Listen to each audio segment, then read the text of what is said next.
All right, so we're live on both platforms. Your poor stream is gonna start with this horrific meme. Let's see if I can find a quick scotch bottle PNG. I know, but I need one that's like somebody's already done all the cutout work for me, so I don't have to. Is he a Dwars man? Do you think, or Shivas Regal?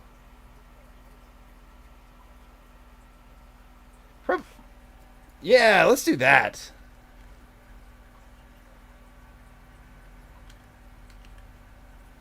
Popov vodka PNG or Stolies. That's another one.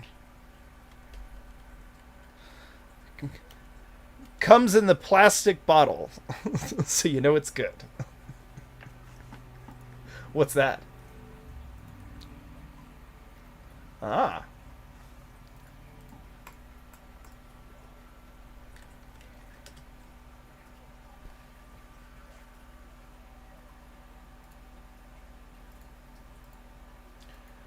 Wow.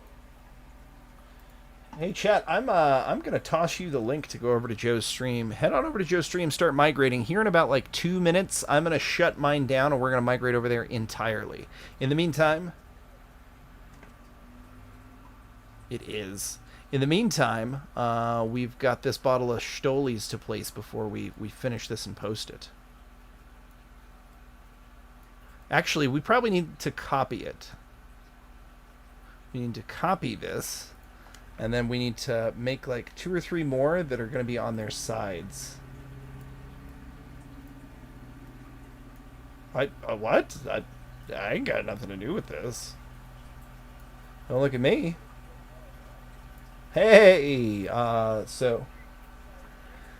they cannot. By the way, they can't hear you. They can only hear me. Just wanted to make sure you had a chance to get your voice mod in place before I turned. So it's on and it's how you want it to be.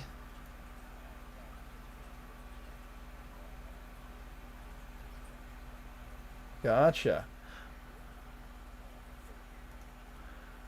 All right.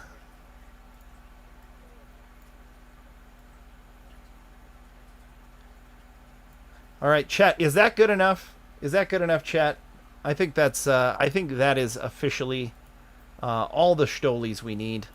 I'm going to go ahead and export that to Are You Winning Son? We're going to upload that to my Twitch page. I appreciate you guys watching me here. Like I said, head on over to Joe's stream now. Head on over there now. We're ending this here in 1 minute. You'll be able to hear them. Like, you can hear me over on Joe's stream. You'll be able to hear Joe over there in like 30 seconds, as well as our guest.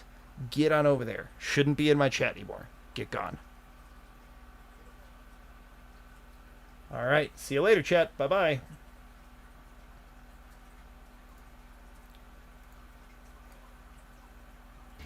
You are live now. Hi, everybody. Welcome over to Tactical Wisdom for another Riot Watch. We're not sure how spicy it is at the moment in Akron. We're going to take a live look and see what we can see. But with the release of the Autopsy and the absolutely ridiculous language that the media is using to describe the autopsy results, I guarantee you it's going to fire some people up tonight. So we're probably going to see some action here tonight. There's also some potential for some action tomorrow in, I believe, Watcher, it's in Seattle? Salem, Oregon. There is a biker group that's going to have a GOP rally, and Antifa swears that they're going to go and disrupt that. For those who don't remember, the last time they tried to disrupt a biker event, a whole lot of people got shot. It went real poorly. It went like really bad for all sides too, not just Antifa. It went bad for everybody. Hey Corgi, thank you for the reminder. It's AK Ron, and Don, you didn't know that, but we have changed the name of the city in honor of that great clip by what was that, Key and Peele. We're going to call it AK Ron, like AA Ron, instead of Akron. It's Hey, AK Ron. Real quick, can you give me host so that I can share? so you can see what I'm seeing. Listen, I'm not in charge here, Watcher. You I- know this. Well, I know, but that's why you got to give me host. I'm not even in charge of my own channel, everyone. I don't even know what's going on. Watcher, by the way, you have the wrong background up there now, according to Holly. Well, I had the wrong background. It should be fixed now. Speaking of, you want to share your screen so we can see it? I have to go off video for a second because I know that I have what Holly needs. Stand by. All right. Well, Don, welcome. It's good to have you here. Oh, thank you. I'm having trouble trying not to laugh while on mute. You can laugh on loud, man. That's fine. Both of us, we like to take a relaxed look at the decline of Western society. I'll tell you, I just ate a bunch of Thai food, so if I have to like suddenly sprint away from the camera, it's okay. It's going to be fun. So, Watcher, first I need you to embiggen me on the screen for a second. Yeah, I'm gonna figure out how to do that real quick because I don't know if I can. I know how to do that. Well, I know how to do it in this thing. Well, yeah. Let me take off the share mode. You So stop sharing, and then you're big, and then you can make yourself big. Well, then I didn't. Speaker. All right. But it shows you as the speaker and not me. Let me do this then. I'll just disable my video. Well, that still doesn't make you not the speaker. Yes, but it Doesn't matter. On Doesn't my matter. side, you're the big one now. I'm gonna go right back over here. I'll just do it right here in this 3 thing. Holly, it's here. It's ready for launch. Are you ready? It doesn't matter if you're ready. It's done. Much like real life. All right. So you can go back to sharing whatever you were sharing. So Freeman Gunner, I see your question about patches. Bro, I don't make them. I don't have any yet. They're on their way. I've got both kinds, camouflage and the newer, the original and the newer ones on the way. Also want to tell everyone that this screen here is going to have to get changed because book 4 should be out probably by Wednesday over on Amazon. So should be ready then. So Don, do you want to give yourself a bit of an intro for everybody? Tell them about your books and what you want them to know about your experience. Meanwhile, while you're shilling your books, I'm going to hold them up once I figure out what Watcher just did to my screen. Oh, well, don't hold them too long. You're going to embarrass a modest guy. No, actually, I was just going to say yours is bigger than mine. Everyone says so. But I have to go now. The truth of the matter is, my books could be this big too, if I wrote in 32-point font too. But Shots fired. Well, that's just what Amazon puts on there. You know, it's yeah. No, I love it. These books are great. So go ahead and talk about them. I'll hold each one up while you do it. All right, thank you. Well, first of all, I'm just some weirdo they happen to find on Twitter. Of course. And I happen to publish some books that you may or may not be seeing on screen. I hope that they're useful. They are somewhat similar to what you may have seen from Joe and maybe some other authors, but from a different perspective. And I think we all have something to bring to the table on what we are potentially heading for these days. Mine just happens to be about suburban neighborhood defense, what the average person can do from a law enforcement perspective. I myself am a veteran of the Ventura County Sheriff's Department that's in Southern California. Well, actually, I think we're calling it the office now. I started in the department days, so I get kind of confused. It's like the flavor of the month.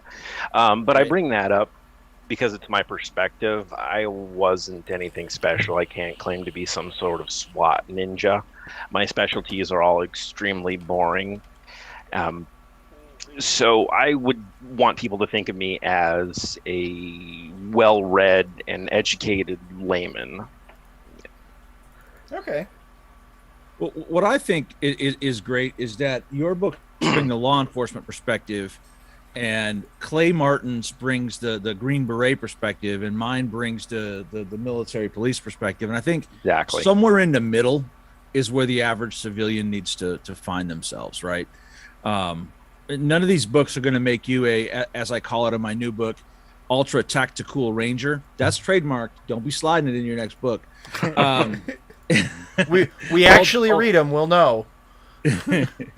but it will give you the basic skills to get there. And you know what I like about Don's is he brings a lot of realism to it. Like, hey man, if you go out today and try to organize a group, it's not going to happen. There's nothing in it for those people until they realize that, hey, there's smoke coming down the road. Then everyone's going to want to be in your group.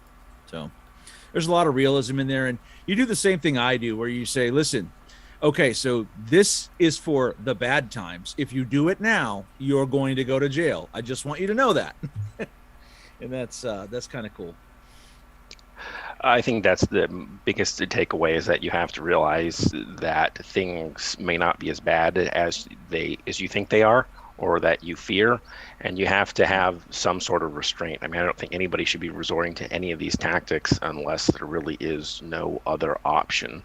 Yeah. But to get back to each other's books, Joe, I got to tell you, on your books, it brings basically what a military field manual should be to an understandable level. I mean, to me, it seems like sort of the institutional knowledge books that individual units pass around amongst themselves. Well, I appreciate that, 'cause that's what I was going for.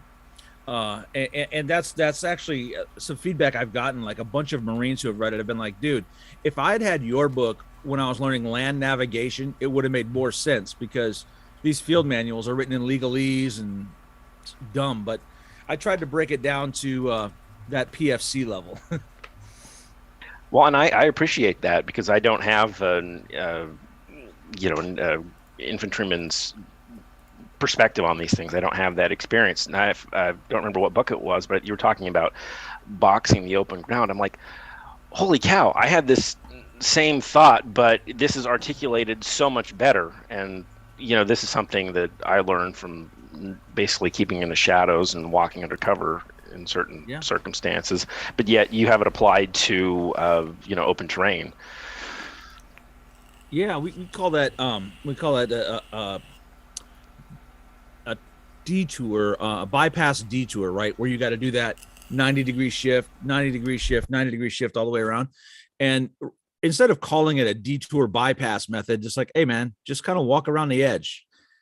Way more clear, makes it a lot easier for people to understand. I think that's the biggest thing. So many guys want to download all these military manuals and be like, bro, I got them all on a flash drive. Yeah, but you know what they mean? Well, not really. And that's what I was trying to do, is make it understandable. And like I did with the Fieldcraft one, and this most recent one, Scouting and Patrolling, that's about to come out, is I didn't stick with US doctrine, right? I was like, oh, look, hey, the Australians do this better than we do. Or the Rhodesians, back when they were a thing, make Zimbabwe Rhodesia again. They did it way better. So I took their method and interspersed it with ours. And that kind of even brings different perspective to veterans, right? So like, hey, I didn't ever learn this before. Well, maybe you should have. So I had a good time with it. So. Well, and I enjoyed reading it. Well, and I noticed you went out and hit the Rhodesian market pretty hard with rural home defense. Hey, they lived that, right? So. Yep.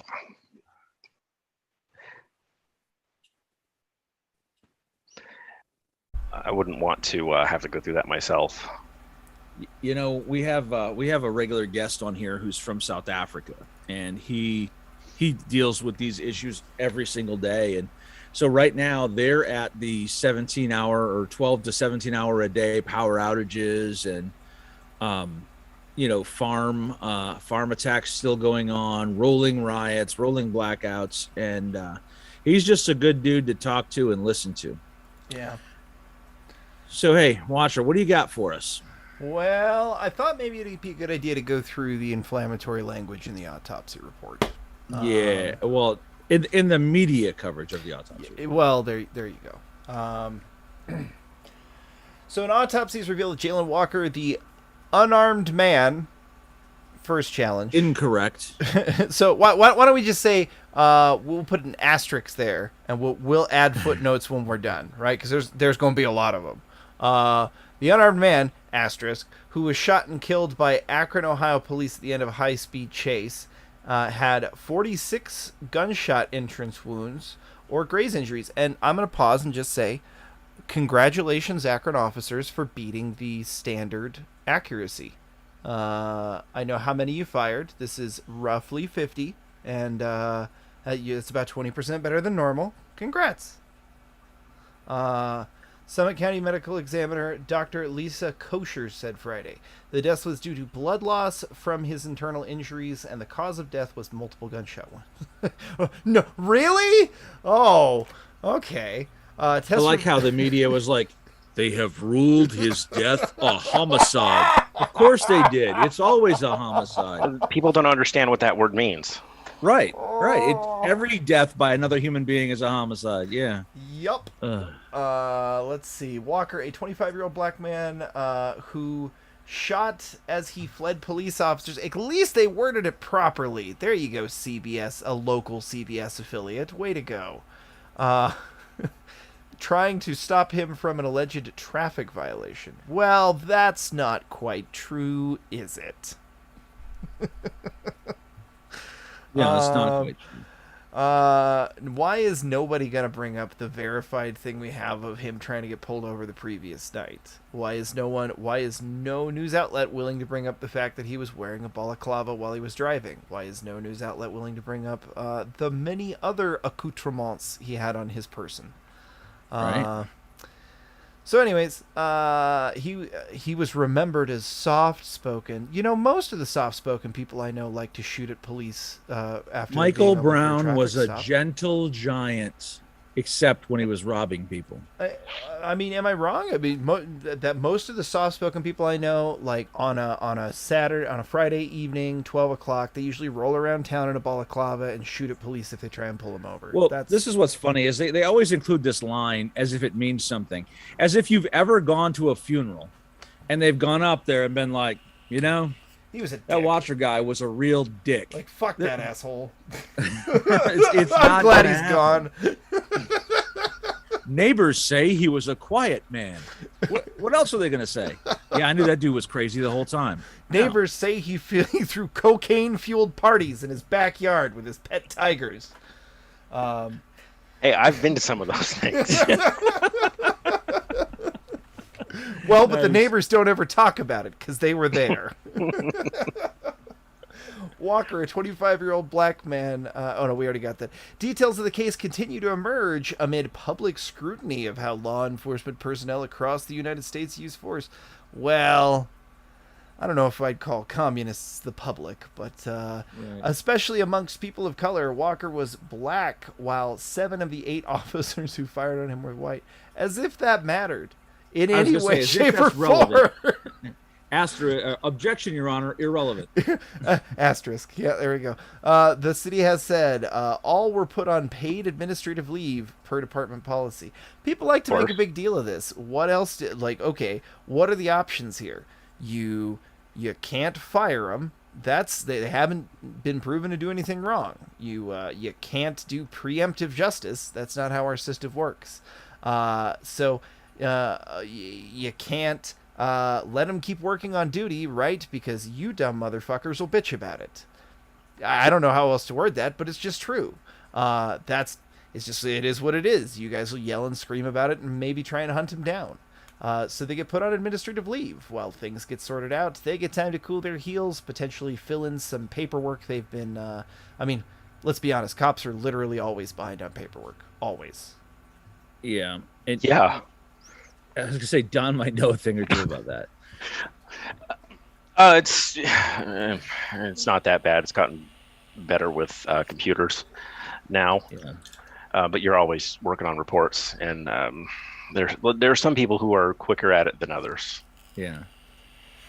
Some hen peckers left in the department that just kind of Oh man, there are people who are there. They work dawn shift, which is overnight. I wonder where that pen name comes from. Yeah. But they'll have some arrest at like 3 o'clock in the morning. They'll get back from the jail, and you'll come into the station around lunchtime. They're still there in the report writer room typing away. Um, I, I don't know. Others can get it knocked out and go home on time. Everybody's different. Everybody's different.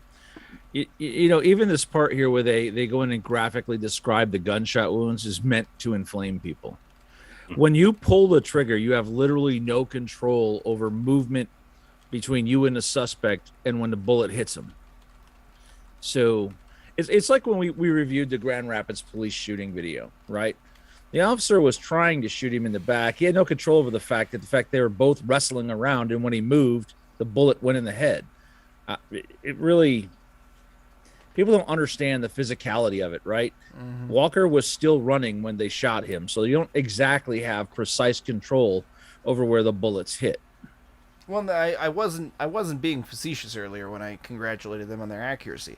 They were firing after a dead No, these are sprint. spectacular hits. I mean, look where the majority of these shots land. I mean, they hit him 46 times. Who knows how many they actually fired? Well, but we do know because we have had a bunch of left-wing autists go through video and sound analysis, and we thank God for them. I mean, what know. would we do without their investigations? You do it out there. So, and in fact, that's the other thing. They didn't, like everybody says, they mag dumped. Not true. Most of them stopped with 2 or 3 rounds left in the magazine. That happened in Lansing, Michigan, many years ago.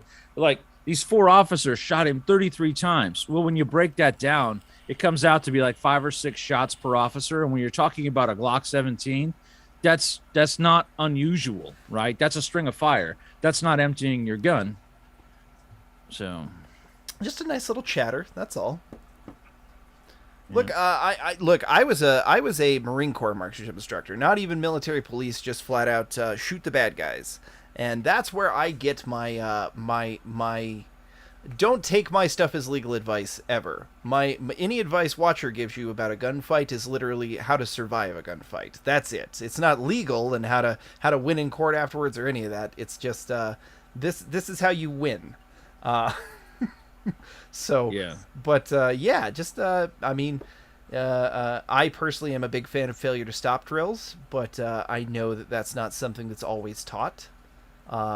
So did you teach it with the Marine Corps nursery rhyme, or did you let it go? I let it go. 2 to the body, 1 to the head. Oh no, knocks him in down and makes him dead. Yep. So we kind of tried to do a little more modern, and it was just 2 to the chest, 1 to the head, and then you left the head part kind of there so that the ones who understood that the pelvic region was also available would giggle. Yeah, that's the 5 shots. 1, 2, 3, 4, 5. But chat, a 1 in the chat if you think Watcher just called me old when he said he tried to keep it more modern. No, a 1 in the chat if you just called me old. I meant more. And unfortunately, when I said modern, I hope you heard the mild amount of venom in my voice because somebody said it. Somebody in the company as we were making it were like, "Well, we need to make it a little more hip hoppy, you know." And I fucking hated that person. I hated him before that, and I never stopped hating him after that. I just want everyone to know that. So did you hold your M9 sideways at that point? Yeah. Oh, no, I'm sorry. Or was this the 1911 era? I mean, because we know Joe was probably using 1903. Now, let's just say I had been issued in 1911 at one point in my military career, but I had an M9. Well, funny. The vast majority of it. Funny thing. Watcher was also issued a 1911. Can you guess why? The Marines did not want to let that gun go, man. Well, not only that, can you guess? There's a specific reason you're generally issued a 1911 in the Marine Corps these days. It's when you're on a base marksmanship team or the Marine Corps marksmanship team, because the Marine Corps match tournaments are done with 1911s. Yeah. Oh, there's a question in the chat about what's the water situation in Ventura County? Is everyone on sewer and city water, or does anyone have wells? Well, I can't resist that one since it's about my beloved California. If you check it out on the map, it's a Yeah, I'll pull it up. rural urban county. You get, I mean, it's right next to LA County, but it sometimes feels like it's a whole different world away. You have a mix of suburbs and you have a mix of rural areas. In the cities, of course, you have sewer. On the unincorporated areas that border the cities, you have septic tanks. But pretty much everybody, unless you live on a farm or you live out in the boonies, like my dad did for a time, is on local water. Yep, that's it. Okay. Good stuff.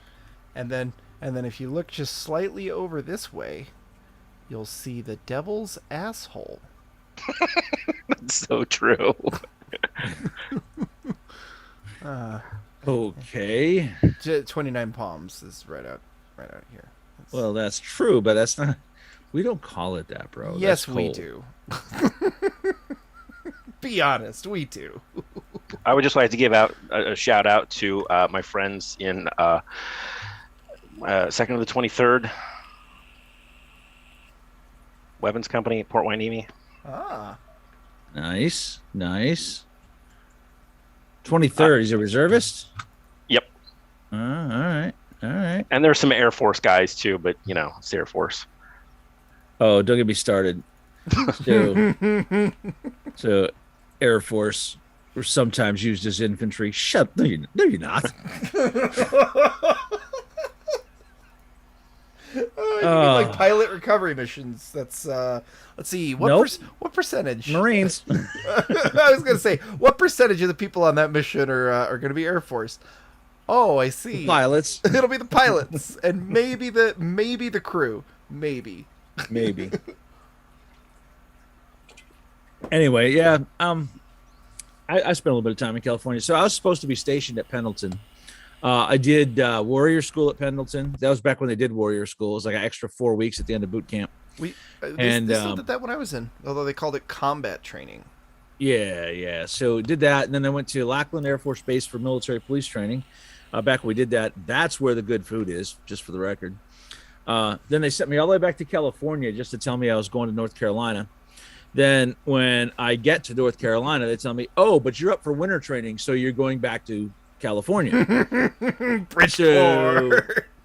So I get back from Bridgeport. They're like a month, and they're like, oh, you guys are going to 29 Palms. I'm like, dude, if y'all just wanted me to be in California, you could have just left me in California. You got to see the country. Oh, yeah, all the best parts of it. And they're like, Bridgeport. You're gonna get to go to Norway. Okay, Norway looks a lot like Michigan, so it's really not different. Well, my favorite thing is that they always send them to 29 right before they deploy, just to really let them remember what they're fighting for and what they're missing back home. Oh. Yeah. So let's finish this. 15 shots on Walker's torso, where he had internal injuries to the heart, lungs, liver, spleen, left kidney, intestines, multiple ribs, 17 pelvis and upper legs. Gentlemen, well done. Where the right major artery going to the leg and bladder were injured, and pelvic bone and femur were broken. 1 to the face, jawbone broken. 8 on the arms and lower hand. 5 to the knee, lower right leg, right foot. As far as not putting shots into the community, I gotta say, that's well done. I always worry about that when there's a large volume of fire going out, like that one at the mall the other day that we watched, chat. You remember that? Walker's family and representatives were available to review the report prior to the announcement. Oh, I mean, I know that because they screamed about it into the communities. That's how I knew it was going to get published. His cousin, Rod Ray Walker Jr., told CNN on Friday, I feel like we've been echoing zero threat, zero violence. But they haven't. Well, but here's the thing. They have been echoing that until Monday. But it's Monday. just not true. Yeah. Well, until Monday. And when they literally came out and did a press conference where they said, if they're not going to be peaceful, we're not going to be peaceful. And what they meant by peaceful was, if they're not going to utterly surrender the streets to us. Well, as a communist, I think that's fair. See, chat, we let communists on our show. Occasionally, and we even offer them free helicopter rides. It's one of the services we provide. Just a little something. I keep saying his name. Okay, yep, because it's this whole fucking Hegelian black magic bullshit chat where like they literally believe that saying his name is going to influence change to the world. It is utter communist gobbledygook bullshit, but it does have internalized rules to it, and it's worth knowing about it. James Lindsay's a guy to follow to understand about this whole Hegelian voodoo magic bullshit thing that they try and do. It's at least useful. Listen, I'm going to tell you how you know he's logic. lying. I want you to read that full paragraph right there, and then I'm gonna spot the lie for you. Okay, I keep saying There's his two name. of them in there. Young African American male from Akron, Ohio, who is looking to explore the world. Lovely young man, loved to travel. Even made plans to come down to Houston to visit the Rodeo Renaissance Festival and catch a live WWE event. Okay, this is Wow. going to sound worse than it really is. But when's the last time you saw a 22-year-old black man at a rodeo or a Renaissance festival? I mean, back when I was having fun, back in my party days, I drug a couple of gentlemen who I was serving. No, with you who drug were them the there, darker but they didn't persuasions. travel No, across the country. they to certainly attend did not. It was a big talking to have to get them there too. Like I had to be the like Renaissance festival. the fucking right. I'm sorry, it's just ridiculous.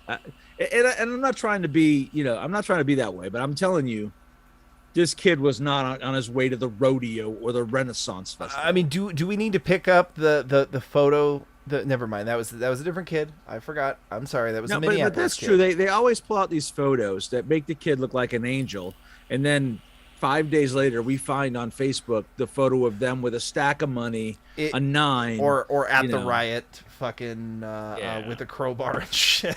Oh yeah, the guy the other night sitting on the front of the bear fucking cat. bear cat. God damn it! Let me ask you. Hey, So, let me ask Don, you. let's ask you. Don, What would happen to a dude sitting on the front of your Lenco Bearcat in the middle of a riot? If you walked up, it was a riot, and there was just a watcher just sitting there, just staring you down. What would happen? Best case scenario, you get sworn at. Yeah. You're not lucky. You're getting pulled off and probably zip cuffed. Yeah. I was gonna say. Get a little road rash. Yeah. I mean, me personally, if I get away with it, because the world ended and whatnot, you just hit the gas and stop real quick. The old timers used to call that, oh, look at that black dog. Oh man, my dad had a name for it, but it was you should have put your seatbelt on. Let's see. I am trying to pull up and see if we got anything live. Joe, do you wanna take over reading from here so that I can go grab a fizzy? I'll be right back. So his life was taken way too soon, and I'll agree with that. I'm focusing on how do I educate my girls on what just happened. Oh, that's easy. Tell them don't run from the police and don't shoot at them. And what we can do locally to raise awareness and continue to be out in the community and show that we are not threats to society. In a statement Friday, the legal team representing Walker's family said that the medical examiner's report confirms the violent and unnecessary use of force by the AK Ron Police Department on an unarmed young man who, as the family expected, was not under the influence of drugs or alcohol.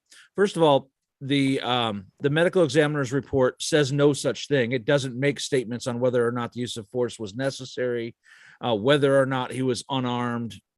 I mean, it's silly when they include wording like this in there. The statement said that Jalen suffered 46 gunshot wounds to his body is horrific. Agreed. The fact that after being hit nearly 4 dozen times, officers still handcuffed him while he lay motionless and bleeding on the ground is absolutely inhumane. That's not true. Wounded people can kill you.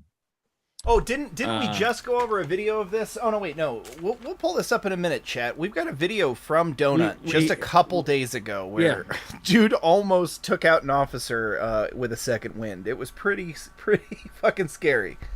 Yeah. Well, it's SOP to handcuff them even when they're down. Yeah, because you don't know how many times he's actually hit and if he's about to get back up. The family is devastated by the findings of the report and will still await a public apology from the police department. A gunshot residue test was not performed on Walker. Irrelevant. The medical examiner said. AK Ron police accused him of firing what appeared to be a gunshot out the window. A gun was found in his car later. Police said he was not armed when killed.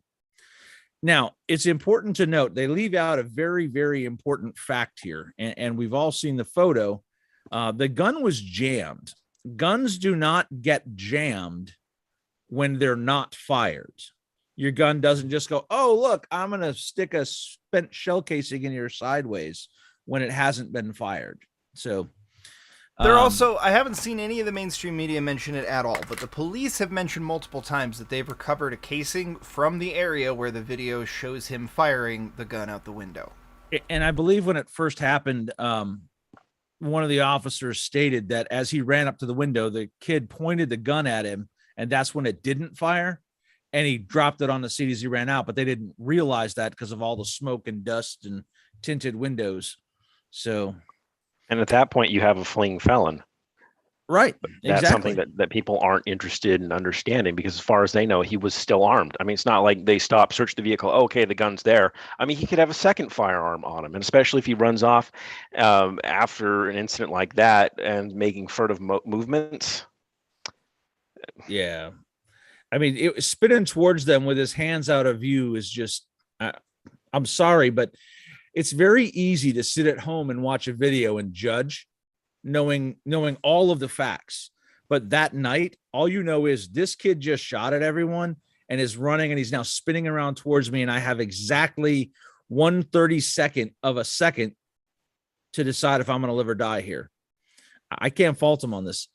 Gunshot residue testing can detect specific particles related to the discharge of a firearm, but the results of that testing is not conclusive as to whether the person did or did not fire a weapon, Kohler said. The FBI discontinued this testing in 2006. She said the office discontinued the collection of that sampling. I got to pause. Yes, this has been said by Canon Hotep, and it's being said in our chat right now. You are utterly correct. A well-maintained Glock will not jam. Did you see that fucking Glock? Would you classify that in any fucking universe as well-maintained? Good God, I've seen shit that's gone through a garbage disposal that was less scuffed than that. I'll tell you, in teaching firearms classes, people have Glocks and it jams at every third shot. And I'm like, how long have you had this gun? About 5 years. How many times have you cleaned it? What? That's why your gun jams. So that's not just a Glock thing. That's pretty much in every firearm thing. The Glocks were not made. Glocks were not made by Mr. Kalashnikov. All right. I mean, they're resilient, but you still have to clean a gun. Still have to clean the gun. Yeah. Well, you say that, but then the AK guys are literally just laughing at us right now. Well, you know, AKs. I mean, I work with guys that considered the AK like the end all be all. I mean, we had Galils, for heaven's sakes. Galils are pretty darn good. That's not bad. Although you guys also probably had access to MP5s, and I'm not gonna lie. I kind of wants to get me some shooting on the MP5 again. It's been a little while. I'll tell you, I love shooting the MP5, especially on that third and fourth little turn of the dial. Yes, I agree. Which to be clear, chat, we could do because we were in at the time, and it was that's part of military. That's part of the military police kit. As an instructor, I had to be familiar with the weapon system and be there for range qual and requal yearly. It was interesting thing. So I was both SRT and fast qualified, so I had MP5 was kind of my go-to for quite a while. Those who don't know, SRT is a special reaction team. It's like a military SWAT team. It's really not nearly as cool as a regular one. But FASTCO is. FASTCO was a fleet anti-terrorist security team. It was like infantry and military police, and I guess some were Marine security guards that all trained up to a standard. It was an experiment back then, and stupidly, it got me volunteered to go to Panama, and stupidly, I told them I could ride a horse. So stupidly, I rode through a jungle on a horse. But anyway, hello, Durian Gap. Yeah. Side note, I got stuck with a burro, not even a real horse. So Anyway, And the Marine Corps probably considered it a more valuable piece of gear than you. yeah, and they gave me a shotgun too. So I'm like, hey, they got AKs and I got a shotty. Fuck. Thank you. Although in the jungle, a shotgun is a very nice tool to have. I'm just saying. Do they let you carry it with buckshot? We alternated buckshot and slugs. Buckshots to knock the foliage out of the way, and slug to cap a fool. Oh, interesting. Yeah. It wasn't really at that point. There wasn't a lot of shooting going on, but there was enough that I did not like it. So they're saying that the FBI discontinued gunshot residue testing in 2006. It is inconclusive. It was letting. Here's the truth of it. It was letting a lot of shooters go free. Because who knew gloves are a thing? Oh, oh wow! Look at that.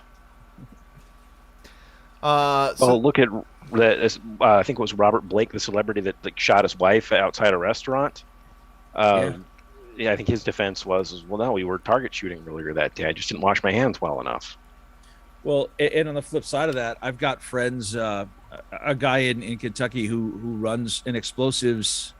He's a licensed ATF explosives guy, and he's a licensed manufacturer of machine guns.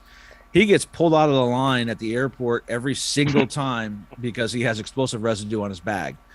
And it means nothing. You got to have context for it to mean something. So, dude, Fred posted, you guys just want to call me old all night tonight. This is cold, man.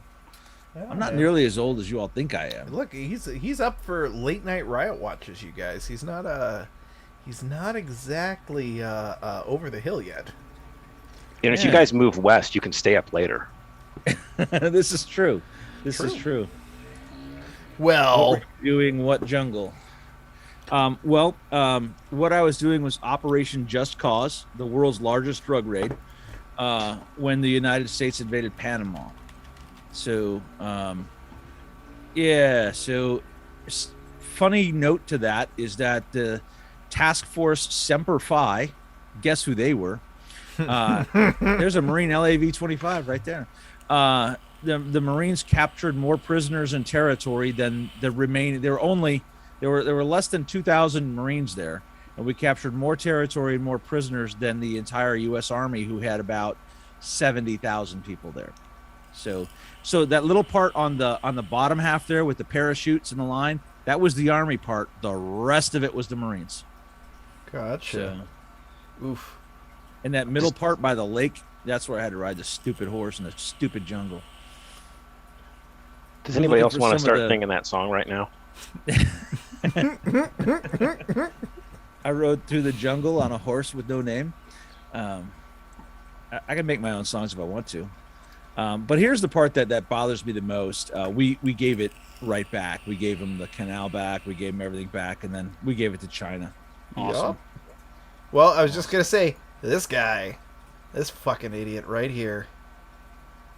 Well, I'm going to tell you, he did something that night that no other military commander had done for years and hasn't done since. He went to bed and let everyone just do their thing, right? He didn't interrupt or interfere or ask for a million updates from the commanders, so kind of let everyone do what needed to be done. But I will tell you how the Panamanians knew we were coming.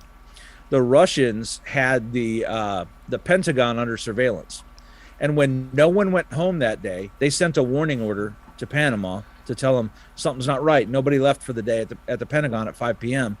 Then at 8 p.m., when a line of Domino's pizza trucks arrived at the Pentagon, they called them and said, hey, man, it's on. They're getting pizzas. They're not going home. And it's interesting. That's that OSINT information right there. You got to watch your indicators. Yup. I was actually just doing a little research earlier about some parts of the spying operation that I was not aware of. A little earlier, LBJ kind of era, beginning of the Cold War. Speaking of a long time ago in Cold War, for the record, this is me calling myself old. This was not JD's first rodeo. Watcher, what was my first rodeo? Oh, hold up. it wasn't Praying Mantis. You told no, it was. Yes, it was it Praying was. Mantis. Yeah, it was Operation Praying Mantis, which we've got a video of him reacting to the operations room video about Operation Praying Mantis here on this channel. It was I think it was the second to last thing we uploaded. Yep. It's good stuff. Yeah, Praying Mantis and Earnest Will, the one just before it. All they're really all part of one. Praying Mantis was part of Earnest Will, but the reflagging of Kuwaiti tankers and kicking the snot out of the Iranian Navy. So, Oh my God, Hunch, are you kidding me? That he posted a response about that fight on Twitter. Oh, I have to look at that. I'm sorry. That was on the previous show though, so we'll mention it later. But you guys want to watch an idiot from the Reddit battalion get his ass kicked by a hood on the subway here at home? I don't even know what you're talking about, but sure. I saw something about that, but Okay, so there's this guy. He's part of the Reddit battalion. He's a big talker. Let me pull up this chat so I can get his actual name, and then I can pull up his YouTube page, because he's been posting about his brave heroics over in how he's been Slavaing his crony all over Ukraine. So I thought those guys weren't allowed to leave Ukraine until the war was over. I don't know. He's home. So this is James Vasquez. Oh, it's not Henry. What's his name? Who probably is in custody somewhere. Almost definitely. Fucking idiot. Okay, James Vasquez, Ukraine. So he's a military vet apparently, and he's been posting a bunch of just little rah videos over there about they might have pulled shit down actually because people were looking him up and making fun of him. People probably acknowledged that he wasn't actually there. Oh no, he has videos of him on the ground there with Ukrainian squads and stuff. So I don't know how he came home, but anyhow, this dumb fuck was posted a lot of rah tough guy videos, and then this happened to him on the subway. I think yesterday. Get off next stop. Get off with 96th Street. Get off 96th Street. No. Get off next stop, motherfucker. You yell at a fucking girl for stepping on your stupid ass sneakers.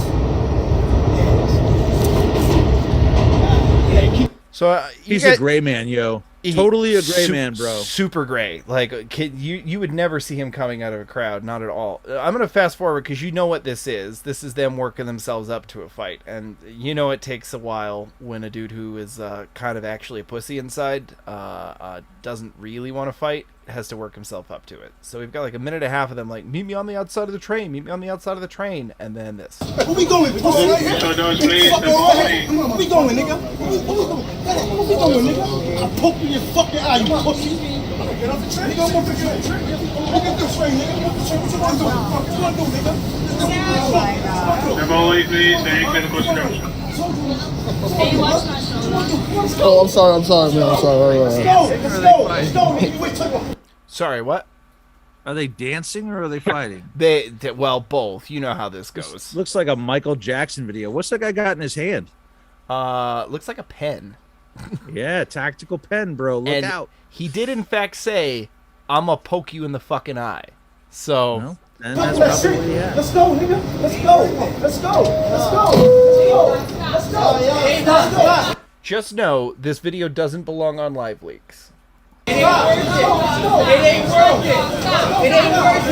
worth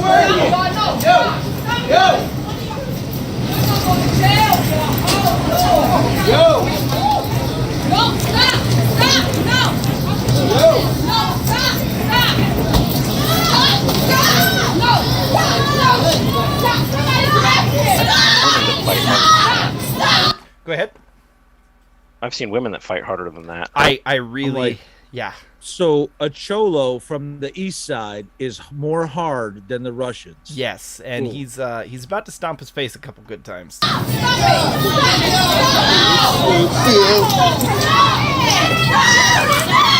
So he got roughed up pretty good and ended up mostly being the crowd because he kept doing the big tough guy come get me thing. Here's apparently his response. I'll address the subway fight. The shithead started yelling at women. That's not what anybody saw because she accidentally stepped on his shoes. I had 50 pounds of gear. There was not 50 pounds of gear on you, you lying sack of shit. Unless you were hauling depleted uranium in that tiny little fucking camelback of yours, you did not have 50 pounds of gear on you. Maybe there was 50 pounds of shit in your pants after that dude took you to the ground. Wasn't 50 pounds of gear on you. And a buzz. Oh, well, that doesn't make it any better. Because I took my men out after a particularly successful day. What were they doing in New York that was successful as part of... I don't get it. We're going to find out this dude's Antifa. Watch. Hunch, look into this. I know you're good at this. Find me who this dude's affiliated with. Well, he was wearing a old Ironsides patch, so First Armored's a good place to start. Ugh. I hate dipshits. Anyway, so Don, there's a lot of them. While we are trying to get a positive feed on stuff in the ground in either Minneapolis or Akron or any of the many other places stuff seems to be going down, what are your thoughts on recent events? Oh, which ones in particular? There's a lot going on. Oh, sure, but why don't we say that the stuff you've got an expertise on? We have seen. Well, why don't I start here? I think that the cops' response to the riots in Akron have been exemplary and seem to be way better than you would expect from a department that seems to be pretty depleted. Because that was one of the places that tried to do the whole defund the police thing for a while. Is there some new training regimen? What's the word on the ground, or is it just that officers realize that if they don't hit early, it's going to get worse?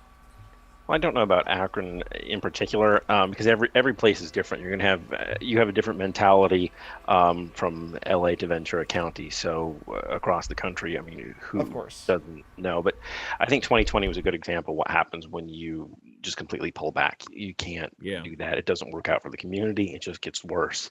And I think even the most cynical, I wouldn't say leftist, but liberal politicians understand that, and so maybe their chiefs, their brass, have a little bit more freedom to preemptively engage these things so that they don't blow up into something else. Maybe they're just being smart for once, and trying to walk a balance between keeping a lid on things and not going medieval.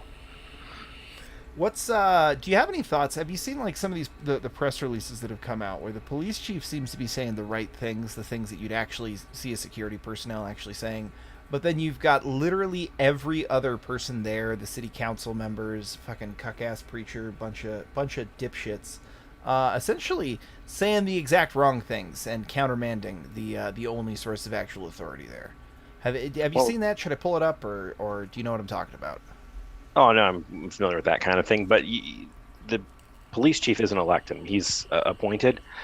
And he's kind of insulated at that point from if they get rid of him. I mean, he's got other options of where he can go. He's probably at retirement age. So as long as he doesn't do something terribly stupid and put his foot in his mouth, he can make, I would say, morally correct statements, and politicians are going to pander to whatever they think is going to please the crowd, is going to make the media like them, and they think will reflect well upon them. Any thoughts on the bounties that the police chief has said have been placed on apparently the wrong officers? And that is according to both the FBI and the police chief, that the bounties that have been placed aren't even on the correct officers. It's kind of disquieting to see that thing start up. Is that like, because I had a question over whether that's kind of a continuous thing or not, because I've heard of that coming out of Chicago at various times. But you're saying that is kind of unique. Yeah, because you'll hear like, and usually back in the drug war, something like that. Oh, the Crips, whatever, for 57th Street, they put a hit out on, Detective Smith because he busted their big gang lead or something like that. Most of the time it doesn't pan out to be anything. The only time I've ever seen anything like that to where it was the concern was where a deputy DA had some threat against him because he was the one prosecuting a cartel leader. So it happens, but there's really not much to it. But when it comes down to basically patrol officers in this kind of environment over these kind of circumstances, it's concerning. I don't think there's anything to it at this point, but it's a canary in a coal mine. It's only going to accelerate until things go sideways for real, and then it becomes reality. And from there, I think it's going to unfortunately be a self-fulfilling prophecy and kind of catch on across the country. Yeah, I unfortunately, I said that same thing about the lasers, and I might be proven wrong here, but it seems like that was the lasers that we saw out of the 2020s and 2021 riots that they were using to try and blind cops. I feel like regular criminals are going to start picking up on that because it's such a low cost attack that has such potential for helping them try and escape. I thoroughly believe that like within the next 5 years, you're going to see regular criminal gangs carrying high-powered lasers. Just like that. I don't know how effective they would be, especially in a lot of cases. But as things get more bold and brazen, yeah, why not? I mean, there may be a place for that, depending on how well you've planned out the operation. Well, and I was thinking pretty specifically, not even necessarily like the gangs themselves doing it on an operation, but more like when cops come into a neighborhood and are trying to hunt somebody down through a neighborhood, and all of a sudden there's high-powered lasers coming at them from every window in the neighborhood, or 3 or 4 even makes it a difficulty. It's like the jets. Personally, I don't know if you've noticed this, but there are a whole lot of airports that get shut down because of high power laser reports of just people shining it out their window for hours at a time, and it shuts down a whole airport for hours and hours, and you get like potentially hundreds of thousands of dollars lost. Oh, we had some idiot do that to the helicopter. Yeah, it tracked him down. You could track them down if it's 1 or 2. When it becomes more than that, all of a sudden you're looking at a situation where there's a bunch of these little things. It's like these swattings that become more and more common every day. Mm-hmm. It's a low-cost attack. I have a legit question for you, Watcher. What? This guy in Minneapolis who was shot 2 nights ago, his name is Tekle Sundberg. That's whatever's on the pavement there, yeah. And he's not Norwegian or Swedish? Correct. No, he's not as far. He might have been adopted into a family like that, but no. Nope, that was his sister that was just talking. Correct. So Tekle Sundberg does sound like a Norwegian has a tourist. Certain, I am a Dane or I'm a Viking. I would to it. I might offer him some Lindbergh. That's all I'm saying. Hey, also, I really apologize to our guests, but Chad is basically begging me to do this. Don't forget, Chad, pick up your super male vitality pills today. We want you to unlock your full potential as human beings. Don't forget your alpha shield as well, just to keep the vaccine away from yourself. Let me tell you who actually does that. Watcher does it fantastically, but who does it better than Watcher, and you would have you swearing that you were talking to Alex Jones, is NC Scout. Yes, it's unreal. Like mine is hit or miss. Like mine, there are seconds where people like, oh, that's Alex Jones, and then like I say something, and they're like, well, that's not quite right. But NC can keep it going. Yeah, he gave a whole part of a day's lesson in it, and man, I was rolling. I couldn't even take notes. I was laughing so hard, but it's pretty solid. And wow. Rick says Somali, I bet, and you're right. Now that you bring it up, that does. That actually makes a lot of sense over there. I spent some time working in Minneapolis, and it's interesting. It's interesting. But so, like we said, Chad, we've got good reason to believe that there's going to be stuff going down tonight. Although I am not seeing any chatter. I don't know. Did you try the Twitch page of what you call it? Yeah, let me try woke.net. I can't believe they actually took that name on themselves. Like, what? No, so woke.net is down. Let me see about their individual streamers though. So Black Lives Matter Minneapolis. Let's go check out their page. I'm having a hard time seeing this stuff popping off because you might have something small locally, but you don't have the same catalyst that you did behind 2020. Well, the only problem with that is that we know that last week, over the course of last week and into even 2 nights ago, several big name figures rolled into AK Ron. And in fact, one of the people who works for me actually accidentally was in a hotel room right next to some NFAC guys coming up from Louisiana. And ironically, this was outside of Nashville, so it was like completely random. Who we PID'd the next night at the who we the Arms positively March. ID'd the next night. And so that's the only problem I have, is that they didn't invest in the travel money for these guys to get there for nothing to happen. And DSA and Freedom Block, the two main safe houses. There's 3 or 4 other ones, but DSA and Freedom Block are the largest ones, and it's where almost everyone's staying. They're footing a lot of bills for free food and that kind of stuff, and I don't think that's out of largesse. I'll just word it that way. Well, there's a lot of largesse people there. There sure are. Oh, Lord. let me see what We're Freedom- having too much fun with this. I We don't are. know. Let me see what Freedom Block's got to say. Their most recent post was 10 hours ago. Hold up. What's going on here?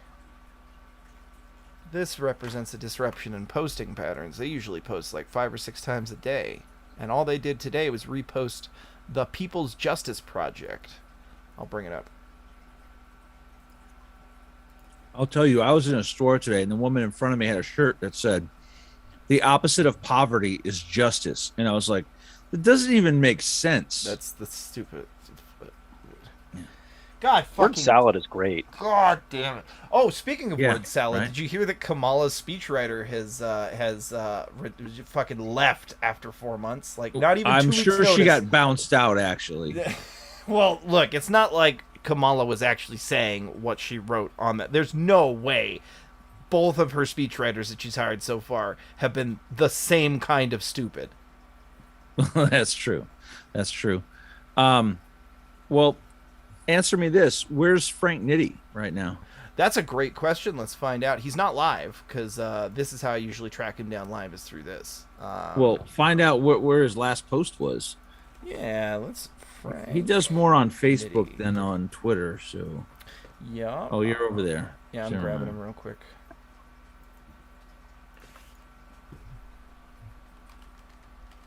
Let's see what his most recent live stream was, actually. Oh, that's not even Frank. That's other people talking to Frank. There we go. Nitty TV. That was 2020, by the way. Oh, you're going right to his page. I got you. Yup. So, John Gator died of here. What? Who's that? No idea. How do I get this to sort by most recent? I don't know. Oh, this is the most recent. Let's look at this real quick. I don't know what the fuck he's even talking about here. Who's Johnny Gator? Maybe that's the name of the little girl. Well, that's the car he was riding in the other day. Yeah, when he's been doing for the last week, when they've been doing all these caravans, that's his whip that he rides. Well, those of you who don't know, there's a very good reason why Frank Nitti wears a shamag everywhere he goes. Don, have you seen this? No, I'm just trying to look up who this Hold on. Johnny guy is. Okay, cool. Oh, okay. Let me Well, pull this up. Frank Nitti, he wears this shamag everywhere, so we started looking for photos of him. It's because he doesn't have a receding hairline; he has a retreating hairline. Bro There looks he like is. looks like a Klingon, bro. Like Vichy France style retreating hairline. Like it's gone. Just shave it off, It's, man. It's You know that's what what he I looks keep like? saying. He looks like one of those old Chinese warriors, right? Yes. Who, just the top knot. The Tibetan monk, like the reverse of that. Yeah. Bro, just let it go. Yes. And in case you can't let it go, chat, remember Keeps. We should get a thing with Keeps so that every time we mention Frank, we can bring up Keeps.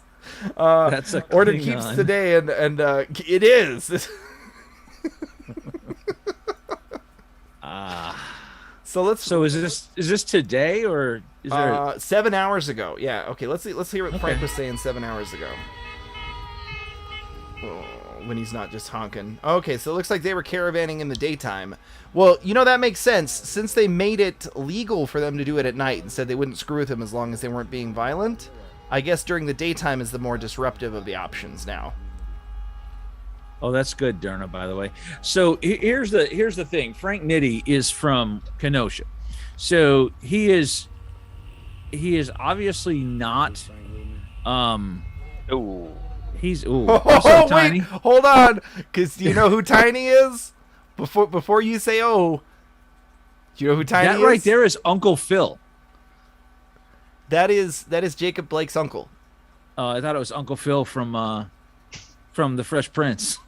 Let me make sure, because that's who he's been palling around with this whole week. Because that was the other big guy who came in. Well, real big guy. That is who who that came looks into like now town. that you say it. Jacob Blake's I uncle. said 81 shares right now. I said 85 shares right now. This man died a hero. Oh, Don will in know real this life. term. Don, what's incarceritis? Well, I think it has something to do with jail, but that's not in our lexicon out Okay, west. so here in Michigan, we use incarceritis when you detain someone or you let them know they're about to be arrested, and they fall out. Oh my God, my heart! I'm having And a they collapse. seizure. A seizure. Or I'm No having a es seizure. bueno. Well, that's what happened here with Jacob Blake's uncle the other night. He tried to have a little incarceritis, and the cop said, "Oh, okay. Well, guess what? You're going to the hospital, and you get no bond because you're on a medical You hold. get a You had to stay 72-hour like 3 medical extra hold days." while everyone else is on bond. Because they knew he was faking that. So Yeah, that is probably the least flattering camera angle, by the way. It's not good. And you guys get paid to do this? Brother, you have no idea.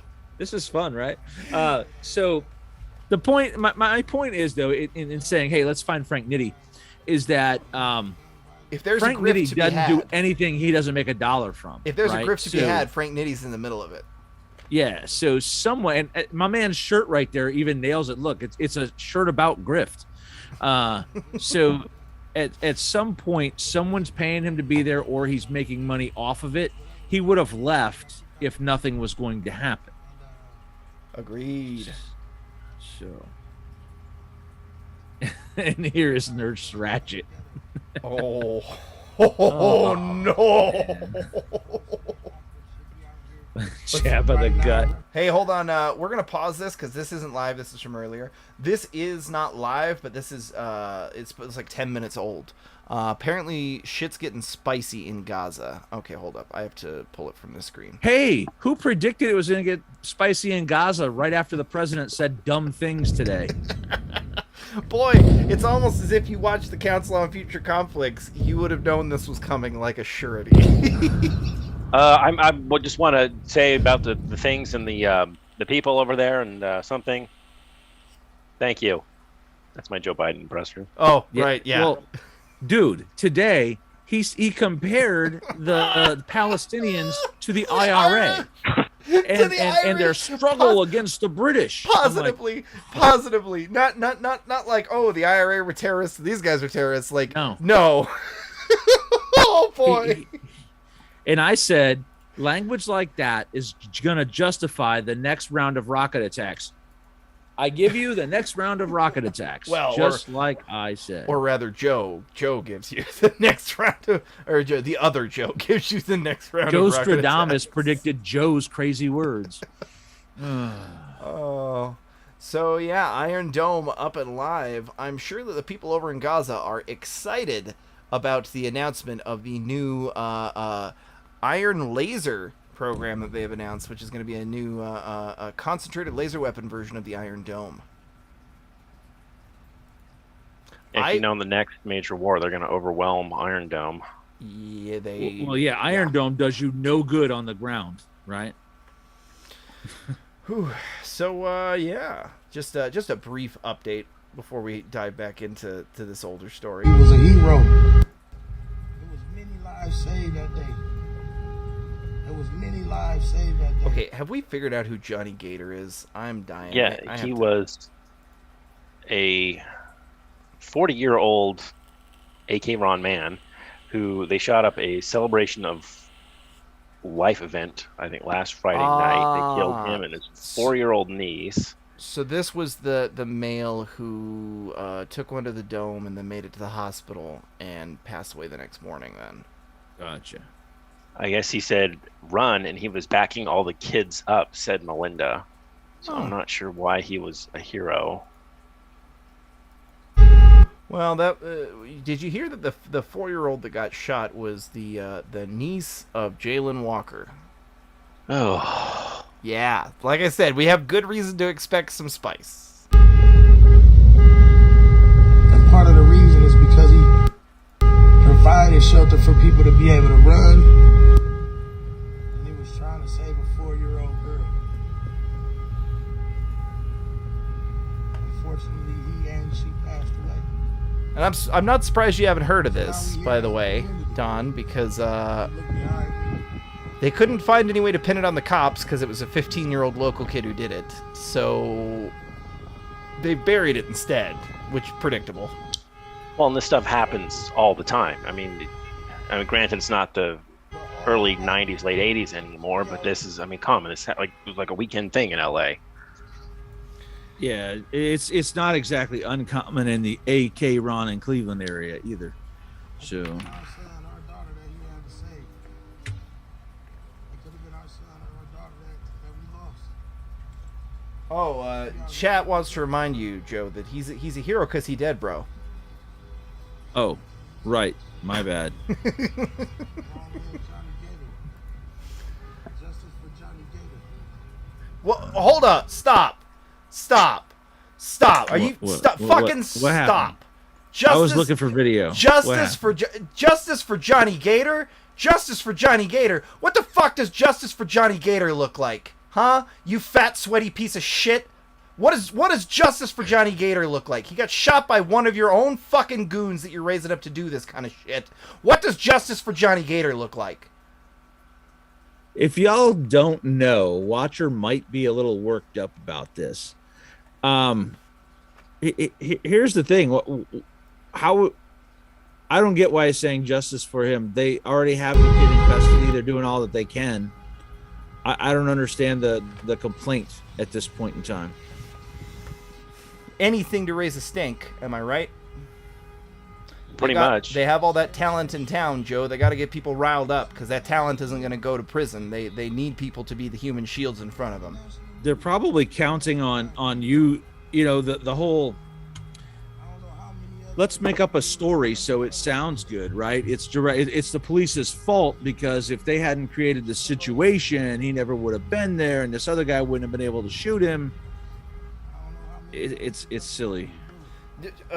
I have heard that, of course, the systemic thing that this is a result of systemic racism, which is when we can't find any direct excuse but we still want to pin it on you anyways.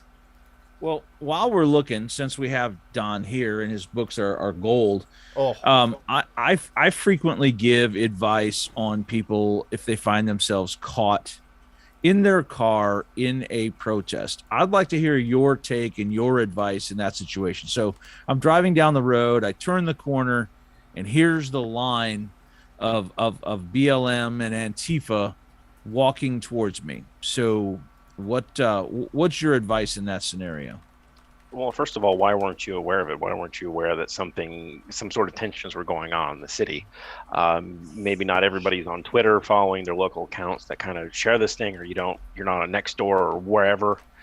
You can kind of get this timely, intelligence. But let's say you're driving up onto it. Why do you continue driving up on a large number of cars parading through, disobeying traffic laws and honking and doing all that stuff? Why don't you stop and assess what's going on? Of course, the problem is people usually are only looking literally one car length ahead and are completely clueless to what's going on around them. Condition white. I think that's even charitable. Yes. But you see this, you should know what's going on. You should be looking to avoid it, especially at this point. 2020, you had an excuse. Now you don't have one at all. But the first thing you should be doing is to find a different route, especially if you somehow tick these people off or become their target. Turn around, drive away, take a different route. Don't go down a block or two or try and take a shortcut. go back the opposite way, divert like 10 or 12 blocks, get on the freeway, go to the other part of town, follow the beltway around or something. Just Right. don't drive into another trap. You've seen that in a couple of these protests. You've seen people try and squeeze through or get waved through or even try and bully themselves through. And yeah, they might not hit anybody. They might not be hurt. The worst thing that happens is their car gets banged on. But you go through, and now you have some response vehicle chasing you down. And God only knows what happens at that point. It happened in Hollywood back in 2020. So if you can avoid it by any means possible, do that. If not, I would say try and play possum until you can get out of there. And if you get in danger, drive on sidewalks, lawns, whatever you can do just to get to safety. But don't be this hopefully guy. not mow people down. Don't be this guy. I told, the guy with the bow and arrow. Yes. I wasn't gonna spoil it because it doesn't start there, but yeah, that's. Oh. I'm sorry. We'll keep going. Oh, it's all right. I think this is what they did to his car afterwards. Dickhead, see, they don't swear in Utah. Well, and I was going to mention in the protest, like, there was a dude in a giant truck in Provo, Utah, that was trying to drive through. Utah, you'd figure was safe, but homeboy was shot at by a dude who ended up later being in Washington, D.C., but that's a story for another day. So I keep telling people, and we keep seeing it, I say, don't get out of the car and walk up to the front and start screaming at them, because that's what they want you to do, right? So they can foment an incident. Just if you've got to turn around and drive the wrong way, do it. Just get out of there. It's I know everyone wants to be an internet tough guy and say, well, if I was there, I'd have done it. Don't. You'll be dead or in jail. Just go the other way. Hey, well-armed Corgi, why would you breach your own perimeter too? Well, Right. well-armed Corgi brings up an excellent point, guys. They absolutely have mounted QRF. I have seen that both on dirt bikes and those fucking e-scooters. Hey, go back through my blog posts. Let me tell you about their mobile QRF and how hard it is to get away from them. It can be done, but it takes geography, paper maps, and a good knowledge of your local area. But they are out there, definitely. Stay strapped. Well, I would say the average person, unless you choose, you're being paid to be there, or you choose to step into a role that may be required in a without rule of law society. There's don't a good go. dance around it. Nicely done. Yeah, just don't go. Don't get involved. Yeah, And if they come down your street, stay in your house. No, and look, I've heard a lot of people say stuff like, yeah, but look, I not to dox myself. I guess this wouldn't be too bad. I was in Portland during the beginning of the whole Patriot Prayer thing, and I heard all the arguments about yeah, but we've got we've got a First Amendment right too, and we've got every much a right to be out here as they do, and all this kind of stuff. And I got to say, like that was all well and good till they started assassinating people, and weren't ever caught or punished for it. I mean, like the main guy was, but mostly because Vice was stupid. Guys, it's a different world out here right now. Assert your rights in a way that ensures you can continue to assert them in future. So yeah. I was only there because I was getting paid, Don. So I was not being a cowboy, but you know how that goes. Negative. So. Watcher is not from Oregon. Watcher could not get PTSD treatment in the place where Watcher is from, and so Watcher had to relocate his family for many years in order to get some PTSD treatment in one of the few places where they had openings, which ended up being rural Oregon. See, Oregon's not bad. It's just Portland, Salem. Yeah, Salem's pretty bad, but Portland's real bad. Real bad. Salem's just really fucking depressing. Yeah, I'll tell you, I wrote an article this week that kind of goes in the direction that Don just mentioned, that there will eventually come a day when someone's going to have to stand up and do something. We're not there today. But my article says this weekend, as they're out here lighting churches on fire, there's no reason why you can't go sit in your car and watch your church and call the police if something happens. There's no reason why you can't have a first aid kit in your car just in case. There's no reason why you can't do something other than continuing to sit on the couch and watch Netflix. Completely agreed. I'm going to add one caveat to this. After reading through it and reading it on air, I'm going to add one tiny caveat to this. Report it to your local police. Your local police. Absolutely. Do not report it anywhere else, if you catch my drift. Yeah, and you know what? If you're in a locale that's more friendly to them, maybe your state police. But other than that, no. But I wouldn't, like here in Michigan, to the Michigan State Police. No offense to the Michigan State Police, it's the command staff that would be like, yeah, we're not doing anything with that. Because I literally had a trooper, and there's a video on the internet of a trooper telling me he's not going to take any action on a felony assault committed in his presence on me, because they were just told not to that day. So Phil R., I can't remember because it's been a long time since I've been down there and things might have changed, but is the entire thing still unified LA police, or do the individual cities still in some cases have their own individual city police departments? Because if the whole thing is just LAPD, then brother, stay strapped. That's all I can say. Like, I'm deeply sorry. LA is freaking huge. I mean, it runs from the valley to what you'd think of LA, and then down to I don't know, San Pedro, the ports, in like this little shoestring. So you have LAPD that's seemingly everywhere, but geographically, most of it's actually going to be LA County. I mean, you think of LA County sheriffs as, more, rural county mounting type deal.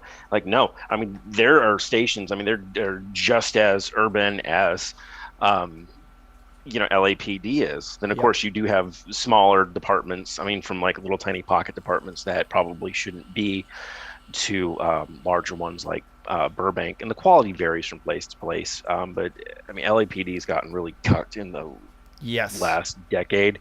LA County deputies not quite so much, but still the county's kind of trending in that whole direction. I have multiple contacts that are part of LAPD.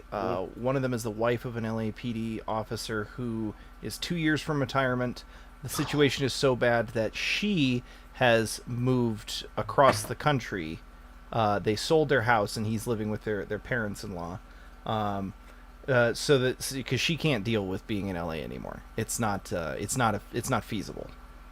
I don't blame them. I mean, even, in Ventura County, which is a great place to work, we have great cops and fairly decent command staff. The politicians aren't crazy. A lot of guys are looking to get out, everything from the cost of living to what the state's doing and how they're just kind of decapping law enforcement. Well, and I can't imagine how bad it is now, but I know that when I was out in 29 Palms, a 911 call, the average response time was 47 minutes. I will repeat that. 47 minutes. Well, that's because you're out in BFE. Oh, yeah, it's nowhere, but there are a lot of places in California where law enforcement is stretched equally as thin. It's just not as far distant, if that makes sense. So, LA County, the largest sheriff's office in the U.S., has 8,239 sworn officers. And how many people? yeah, it's going to be probably double or triple that, right?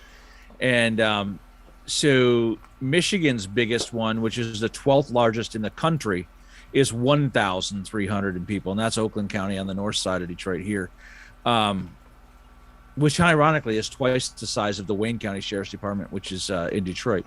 Huh. But yeah, that's a big sheriff's department. It's a massive. Well, and it's a huge area. Well, and they're still undermanned. If you look at New York, which is smaller geographically, I mean, they have 23,000 or something like that officers. Well, and correct me if I'm wrong, because I remember when I was getting out, and it was many, many moons ago, over a decade ago. But when I was getting out, because we were in California already, they had recruiting for the LA Sheriff's Department and the LAPD. They had recruiting things during my separation class bullshit thing. And they talked about how they were severely undermanned. Even, like I said, even a decade ago, before all of this current commie gobbledygook happened. that's just how it runs. It's I mean, it's almost a point of pride. I mean, especially with LAPD, like, we can do on with the 9,000-10,000 what New York has 2.5-3 times as many to do. But quality of life suffers. I mean, what you can do really sucks. That's why people move out of the 35 cities like that. Durness has 35,000 uniform officers for NYPD. Jesus Christ. I don't even know how to process that. Like, here's a thread that was started. Oh, it's a petition. Disregard. It was 8 minutes ago. let me look around. So look at Minneapolis as well. I think that's probably another potential hotspot because of that other shooting, and we know that Minneapolis just tends to go hot, whether it's justified or not. Right. I'm pulling. This it up is right now. from. Hold on. ACAB. Ah.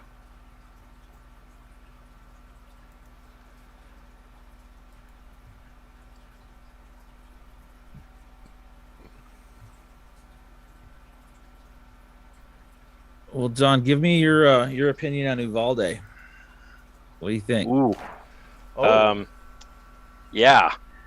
Well, first off, I mean, that behavior just really screwed over the rest of law enforcement. I'm the ones that wouldn't have fucked that situation up. Excuse me.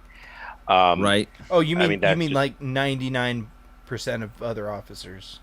Yeah, I mean, Okay. they took the people who supported law enforcement, or in theory, I mean, the way a good citizen should, that supported them through 2020, and just kind of threw a lot of that out the window, and it kind of unjustified for everybody else. But I get that opinion. I mean, that's why it's so impressed on cops. Like, you need to watch your behavior. You're setting an example for the public, for our profession, for our department, for all of us. And how do you justify that? How do you live with that? I mean, Now, I do want to give one thing. There's one bit that people were knocking one officer for, and there's a single officer in this who's getting knocked who shouldn't be. The one who is checking his phone also happens to be the one whose wife is currently bleeding out in the office and was texting him. yeah, and they pulled him from the scene. They sure did. But that is the one who you see on his phone who's got like the Punisher background and stuff. That's why he's on his phone. Well, just to take the Punisher thing and just completely separate from everything else, the point of having all these being moto to begin with, and wearing those patches and that crap, is so that you kind of inculcate the proper warrior culture and mentality, so that when it comes time to throw down, you do it because that's who you think you are, and you allow that that thinking sort of dictate your behavior when you might otherwise be paralyzed with fear. So if you're going to wear that crap, have that mentality. But to riff on Uvalde, my department in 2018, we responded to the borderline bar shooting in Thousand Oaks, California. An acquaintance of mine, Sergeant Ron Hillis, got killed going in. He and highway patrol officer initially made entry. It was a few minutes after the shooting started, just the nature of the response. But probably within about 2 minutes of getting on scene, they get organized, make entry through the front. And Ron got shot in the face by the suspect. But in this hail of gunfire, there was a blue-on-blue incident, and he gets shot by the CHP officer's rifle. Now, you had two guys there from two different departments who were well-trained. Ron was a firearms instructor. The CHP officer was an active shooter instructor. So probably the two best guys to have in that situation. And shit happened, and Ron got killed. But at that point, where I will be a little bit critical, is the response stopped. I can understand the CHP officers and the people who were there at the moment kind of pulling back, not understanding what's going on because they just got ambushed. I mean, you would be foolish to try and go through that front door again after an ambush. But what happened after that, and there was a kind of a criticism of the other sergeant who was on scene, was there was no follow-up attempt to get back in. The deputies just stayed on perimeter while the whole world responded. It took about 45 minutes. They did recover Sergeant Helis in the meantime, but it took about 45 minutes for people to get back into the bar. By then, the suspect had committed suicide, but they waited for SWAT. They transitioned to a barricaded subject response. In their defense, will say that they didn't hear any more shots. They did attempt entering, had been ambushed. So it's not the same situation as in Uvalde. But when the SWAT captain showed up on scene, he was pissed that the patrol guys didn't make another entry. And in the borderline case, we'll never know because the public report has been redacted to crap and you can't get the autopsy reports anymore. But we'll never know how many of those people who were shot inside the bar bled out that night because deputies didn't get in and secure the scene. Yeah, I mean it's a bad deal all the way around, and you know what? I don't know. I wasn't there. I'll just put it that way. But it was a bad scene all the way around, and there were things that could have been done. But again, I wasn't there. Oh, yeah, sad. There was a thread on Twitter. I think I retweeted it a couple days ago. Someone was breaking down. I wouldn't say quite defending the people outside, but when you're outside of the perimeter, that you don't know what's going on. You do have the trust of the situations and control, and yeah, you are going to keep people from running into situations where they could potentially disrupt the operation or get themselves hurt. So I wouldn't fault the guys on the perimeter too much for holding the parents out because they assumed that everything inside was probably going okay. At least I'm assuming as far as they knew. I mean, I've had people who bizarrely try and run into fires to save their relatives, and even the fire department's there. So I don't know if the criticism of the perimeter guys was entirely justified, but inside and the chief, let him have it. This is just hard to watch. Yeah. What do you got there, Watcher? So this is an update on the. This was just posted a few minutes ago.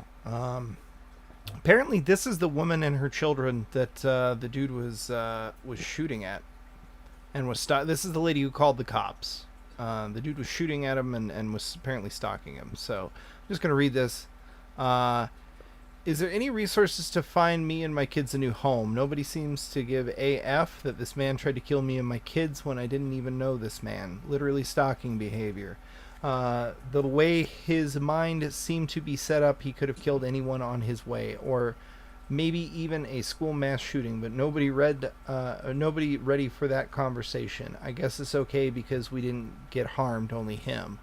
The fact that MF is turning this into a police brutality is really screwed up. The police did their job. My oldest son keeps asking if the monster is going to shoot us again and doesn't want to go home. My babies are traumatized. This is not okay. I lost my job because of this. Folks, I'm gonna see if somebody's launched something to try and help this woman, and if so, we'll try and get that shared out. But she does have some more information about this guy that she's researched. This is the man that tried to kill me and her black kids because he had a mental illness and stalking behavior, and you want to say it's police brutality. He intentionally tried to kill us. Hey, I can relate. I think some of his cousins tried to kill me once.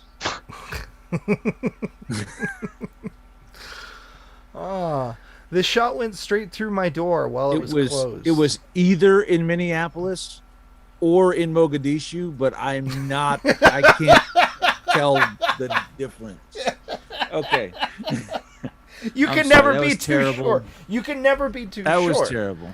The shot went through my door while it was closed, hit the pillar, and entered into the kitchen on the other side of the pillar.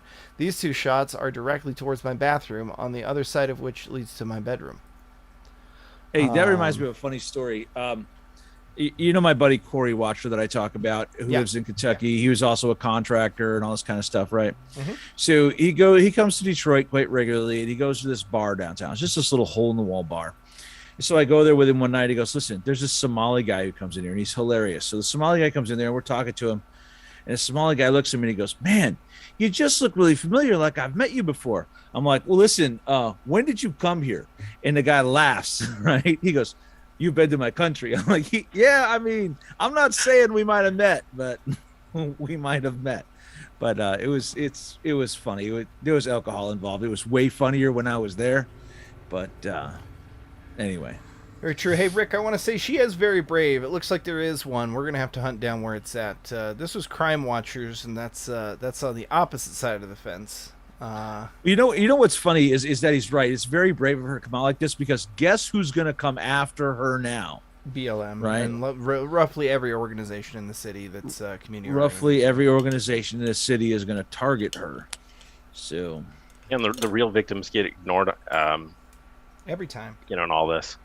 And the problem is that, unfortunately, by making these things into racial incidents when they're not, we ignore what's actually going on in these communities and doing everybody a huge disservice because you can't address what's actually going on. And it's just absolutely awful to see what's being done, what has been done. it's like when a certain guy was passing counterfeit money to a certain other minority guy at his store, and then it ends up being a racial incident. And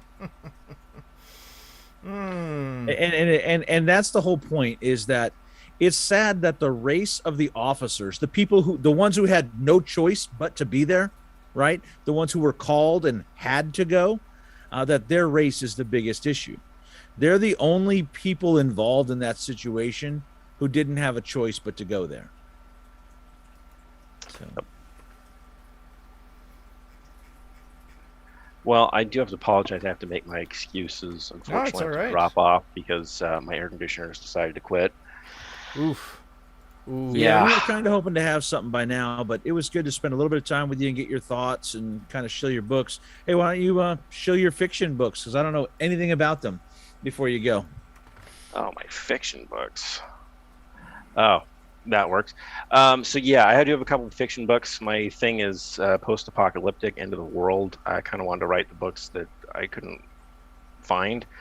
So I started with that one, Hard Favored Rage. It's a book out in EMP in Southern California. I focus on Sheriff's Department and the deputies. I really focused on verisimilitude, which is realism.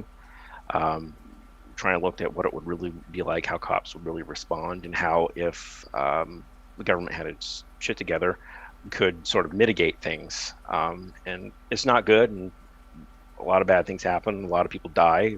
Cartels show up.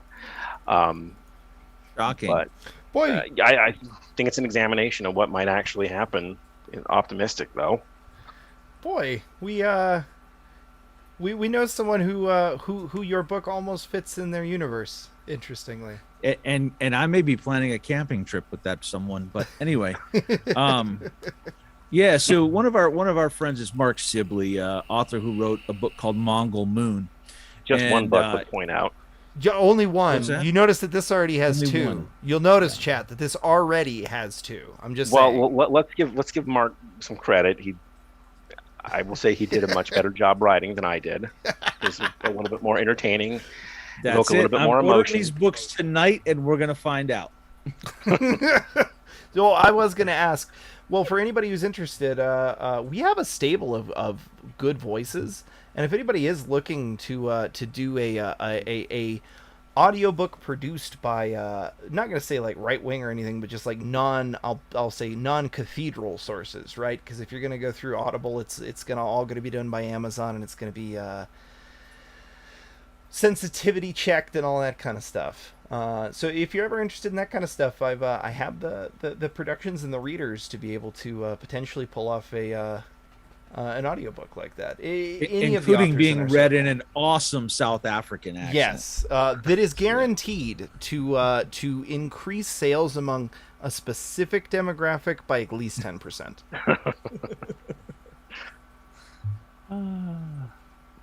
think Stormy said he could come on and read the phone book and she would still listen. I'm pretty sure that is exactly what she said. Yeah. And you'll notice we haven't seen Stormy since the last time Gideon was on. Maybe she made an audio file and is occupied. Yeah, I'm going to check these books out. So do you have more than just these, or? Yeah, I have two more. There's the Late for Doomsday series and then Limited Exchange. They're both about nuclear attacks. Again, I kind of focused on realism. I think they're probably very realistic nuclear scenarios. They're both two different stories, but the actual nuclear exchange could roughly be considered the same one. So you get a couple different perspectives, well, three different perspectives really on it. They're quick reads.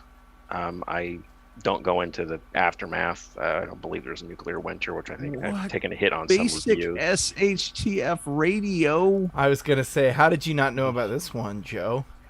Well, in his defense, that's brand new. I basically just cribbed everything from my Suburban series and put it in there with a little bit of changes, because people want radio advice. They're not going to buy 3 books for it. Might as well give it to them cheap.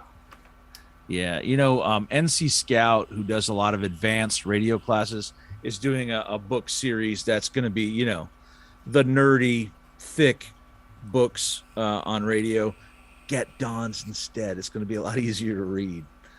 I hope NC Scout's not watching. Well, this is to answer, like, what can I use? And a lot of people don't even know what GMRS is, or that you can get pay $35 to get a license. WRQE 838. That's me. Yeah. And if anybody's looking in the FCC databases, you will not find Don Shift in there. Oh, you ain't gonna find me in there either. I just said that was the license number. There's a little bit of discussion in there, but figures people need some advice on what there is in the what options they have. Basically, I agree, but I have to do this now because it's going to happen. And instead of just editing in here afterwards, I'm just going to do it now. Sad hams be gone. Sad hams be gone. Yeah, sad hams. Leave Don alone. Hey, Don, there's a question for you in the chat. Give us your opinion on the New York City nuclear PSA. I know you got to go, but so New York City put out a public service announcement about how to survive a nuclear attack, which, first of all, it was quite silly. Run inside fast as if you're going to outrun a nuclear explosion. Yeah, fuck that. What do you think about it? I'm grasping a chain link fence and going out Sarah Connor style. That's my plan. Yeah. Do you want to play the video for him first? Oh, have you not seen this yet? Oh no, I have. But okay. Our if they're in our chat, they've seen it twice, because I showed it and laughed at it, and then we also watched it on Future Conflict. So, well, first of all, don't be in New York City, because that's going to be a prime target, and they're just going to blast the crap out of that. Indeed. Because they're going to hit population centers. Russia, there's only like 1,200 deployable nukes between Russia and the United States. They can't launch all of them, so you're probably talking maybe 500, because they're going to have to hold some in reserve for a second strike, or against China, or whoever doesn't get nuked. Well, China only has like 300 nukes right now. Maybe up to 500 by the end of the decade. So they have to target population cities. They're not going to waste all those warheads on blasting silos in frickin' North Dakota. They're probably going to be empty anyways. You take the population hostage, you kill them. But if you don't live in like downtown, LA or frickin' Colorado Springs next to NORAD, like my relatives, or New York freaking City, you are probably going to be fine. A lot of hopefully the folks that follow all of us on Twitter and read our stuff, you live in rural Appalachia, where you're probably not even going to know what's happening, except the power went out. But with this advice, it's not as stupid as it sounds. Obviously, what a nuclear bomb is just a big explosion. And like if any explosion, if you can get to cover in time, you're going to be all right. You don't want to go blind. You don't want to get hit by the flying debris. You want to try and avoid the flash. And getting inside, especially if there's fallout, is your best defense. You actually are going to get more radiation protection if there is fallout, which is kind of unlikely if cities are bombed, by going inside. Average houses can cut radiation exposure by 2 to 5 times with where is it? A fraction of 2 to 5. Well, I used to have a chart for it, but yeah, it's 2 orders of magnitude. I think It's not insignificant, basically. If the radiation is not that bad outside, you could survive by getting in the middle of your house, maybe stacking dense crap around you. Real quick, I want to walk through this while he's still here. The purple triangles, chat, are a 500 missile strike. The black ones are the 2,000 scenario strike. That's every missile ever. So the purple triangles are where not to be. Looking at you, Topeka. Look at them all around Southwest Michigan or Southeast Michigan and Detroit. Well, I mean, that'd be a waste. An we have utter the Army, waste. we have the Army Automotive and Tank Command. We build all the tanks here, so yeah, they're gonna smoke us. But I will have you notice, chat, that Flathead Lake is looking mighty fine. Yeah. Hey, and you're still kind of upwind. That's where the Duchy of Montana will be. So have you yet heard of the Duchy, Don? I have not. That'll have to be another conversation. Chat, go and follow Don on Twitter. We'll teach him about the Duchy next time he comes on. We don't have him scheduled yet, but we have a rough scheduling of him for 2 weeks from now on Future Conflict, either Wednesday or Friday, depending on when our other guest that week is going to be able to pop in. Looks like you sold a couple books while you were here. That's a good thing. Hey. Oh, well, thank you. Yeah. We like to push books. We have a. I'll tell you, I'm Amazon for picking your up the refunds. radio book right now, and I'm probably picking up the Sheriff's Department books to start with. Oh, thank you. And I do give you a shout out in the ham radio book. Do put a little disclaimer section in there. Well, and to be honest, I only had the chance to read half of the blog article, but you put one out a couple days ago about alternative strategies. Unlicensed comms. Yeah, basically. So I put a little reference in there. Hopefully they'll reach out and find that. Nice. I appreciate that. Let me ask you one more thing. A lot of our authors, because we do have quite a lot of authors that come on, have some kind of program where if you pay a little extra or you order it through them directly, they can get a signed copy. I'll bet probably more slowly.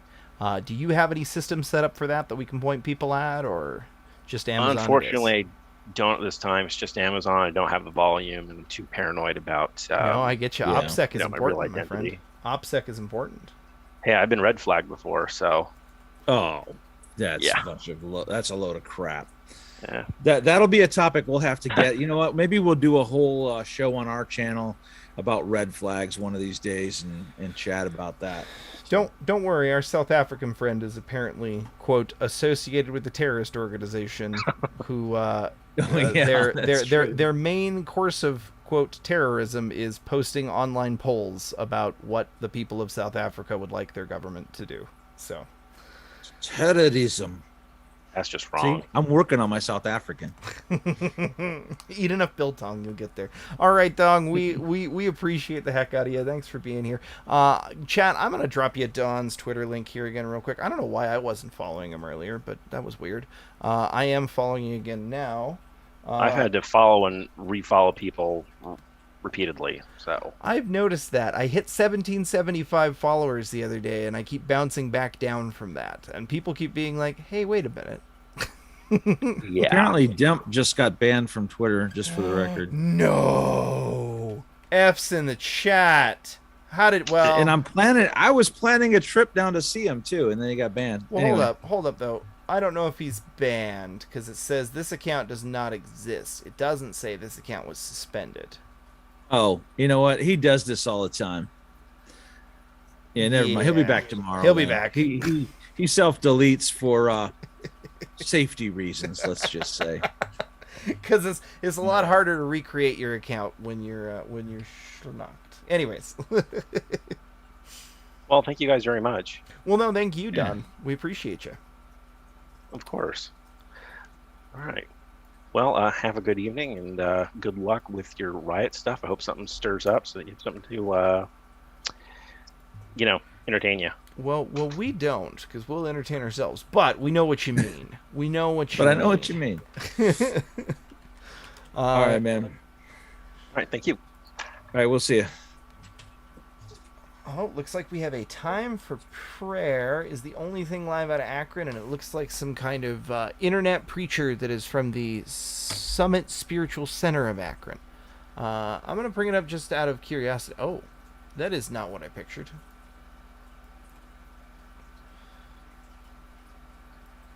So let's pray with Ernest Holmes. Today I am. Sounds like just a regular old Facebook spiritual service. All right. I don't see anything else. Let me let the dogs out. I'll be right back. You You do talks your thing. amongst yourselves.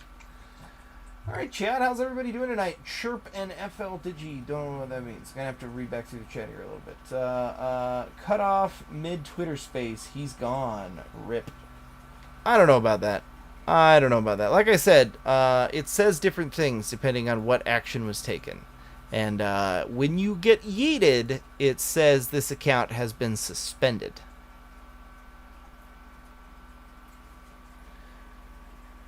Let's see. Digital mode, everything else. Yeah, okay. Says nothing came up under that search. Cannot retrieve tweets at this time. Yeah, he might have self-deleted. That happens. It's all right. Watcher, post the Georgia football meme. Georgia football meme. Oh right. Let me find that. It's been a minute. I gotta find your DM. Because you didn't send it here, did you? You sent it you sent it over on Gilded, I'm pretty sure. Where be it? But it wasn't a DM, I guess. Ah, shoot. Tack Beagle, I am not finding you. Oh, wait. No, that wasn't it. That's T. I'll find it. Hold on. It's here somewhere.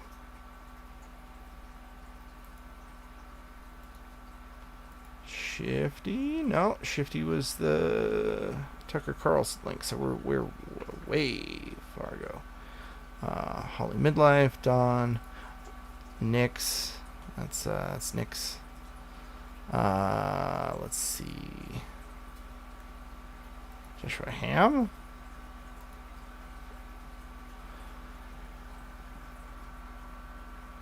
Oh no. Oh no. This post made it all the way to a fact checker. Yeah, I saw that. That was great. Just retweeted it. All right, Tack. I'll go look at it right now. Oh, that's right. You didn't send it to me in a DM. You publicly tweeted it. Yeah, here, I'll pull it up. So, inflation is the highest that it's been in the U.S. since 1981.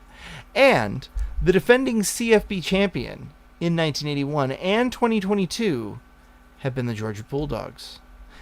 Moral of the story, the USGA winning the national championship is bad for Americans. I see no way to argue with this, chat. I see no way to argue with this. As far as I'm concerned, it's just a fact. Just a fact. I'll pull this up so we can watch it while I try and find something else. Oh, hey, Joe's back. I have a development. Oh, okay. I'm almost positive I'm under federal surveillance because while I was standing on the porch with the dogs, there was a glowy bug on my porch. Oh. Did it invite you to a meeting next Friday? No, but it glowed. Anyway. Oh man, I love those things. I'm happy they're finally starting to come out. So real quick, did you hear the Georgia thing? No. What? So just a thought. Inflation is at the highest it's been since '81, and in 1981 and this year, the defending CFB champ is the Georgia Bulldogs. So I think we all know this means that the Georgia Bulldogs can never be allowed to win again. Yeah, probably should just nuke them. Yep, just that team's gone. We decree it. And Holly, I see you said OMG, Joe, so you're still watching. I'm troubled that I had to retrieve my own rocket. I would have thought you'd have helped me revive it. I'm just saying. He needs the extra manpower. Damn glow in the dark CIA anthropons. That's funny. Communist insects. That's what they are. There's a lovely Shabbat service happening. Oh, drink some more water, but it's turning the frogs gay. Sad, man. Sad. Let's see. That's a team? It sure is. The Georgia Bulldogs are in fact a team. Yes. I've got a live football match, but it says Akron in it, but it does. I don't think it's Akron. Look, Jayland. That's good to know, Holly. Thank you. Dude, Go ahead. hold on. PD, we have a new rule on my channel. We don't mention the team from Ann Arbor. If they're not from East Lansing, we don't want to hear about them. We're just we're gonna add that word you just said to the ban list real quick. Right. And you know what? Seeing Frank Nitty's car companion there reminds me of a line from the first Bad Boys movie. Damn, you a big Popeyes chicken eating. Oh, it wasn't healthy living, I'll tell you that much. Poor Demp.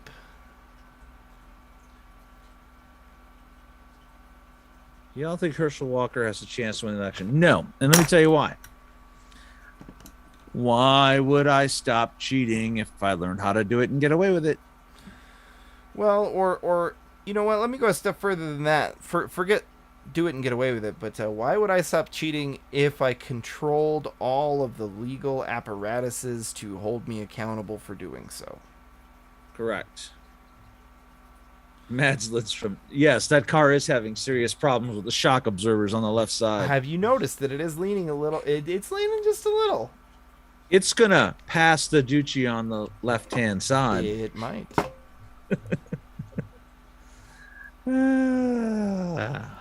So you know what I am like kind of thoroughly surprised about, and I'm not like this is gonna sound like a joke, and people are gonna laugh because it is kind of funny, but like I'm legitimate about this.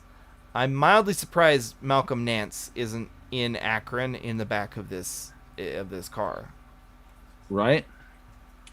Yeah, so let's talk about that since we don't have anything else going on. If you want to talk about what is inciting the potential for civil conflict in the United States more than anything else today, it's Malcolm Nance. So I've got a topic of conversation about that I'd like to hear you wax poetical about, Joe. I have often heard this particular thing said, and it's not necessarily about Nance, but about what he said. It is very obvious that what our enemy craves more than anything is a domestic conflict. And I have often heard you should never give your enemy what they crave. Well, this right here is the argument of our time, correct?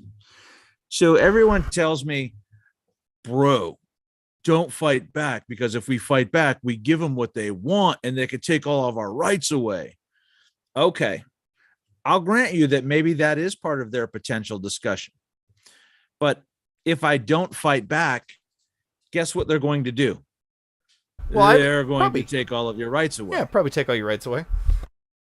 So it's a catch-22, right? One option, you run the risk of them taking your rights away, but you also run the risk of defeating them and it not happening. The other one, you don't have the risk of them coming down hard down on you like a hammer in 3 days, but you still end up in the same place. Right? It'll just take a little longer. But saying, well, I'll be free for a few more weeks or a few more months or even a few more years, that's weak sauce, bro. That's weak sauce. You're not free now, let's be honest. I don't have Patrick Henry's book right here in front of me again. Oh. I had it here for a long time.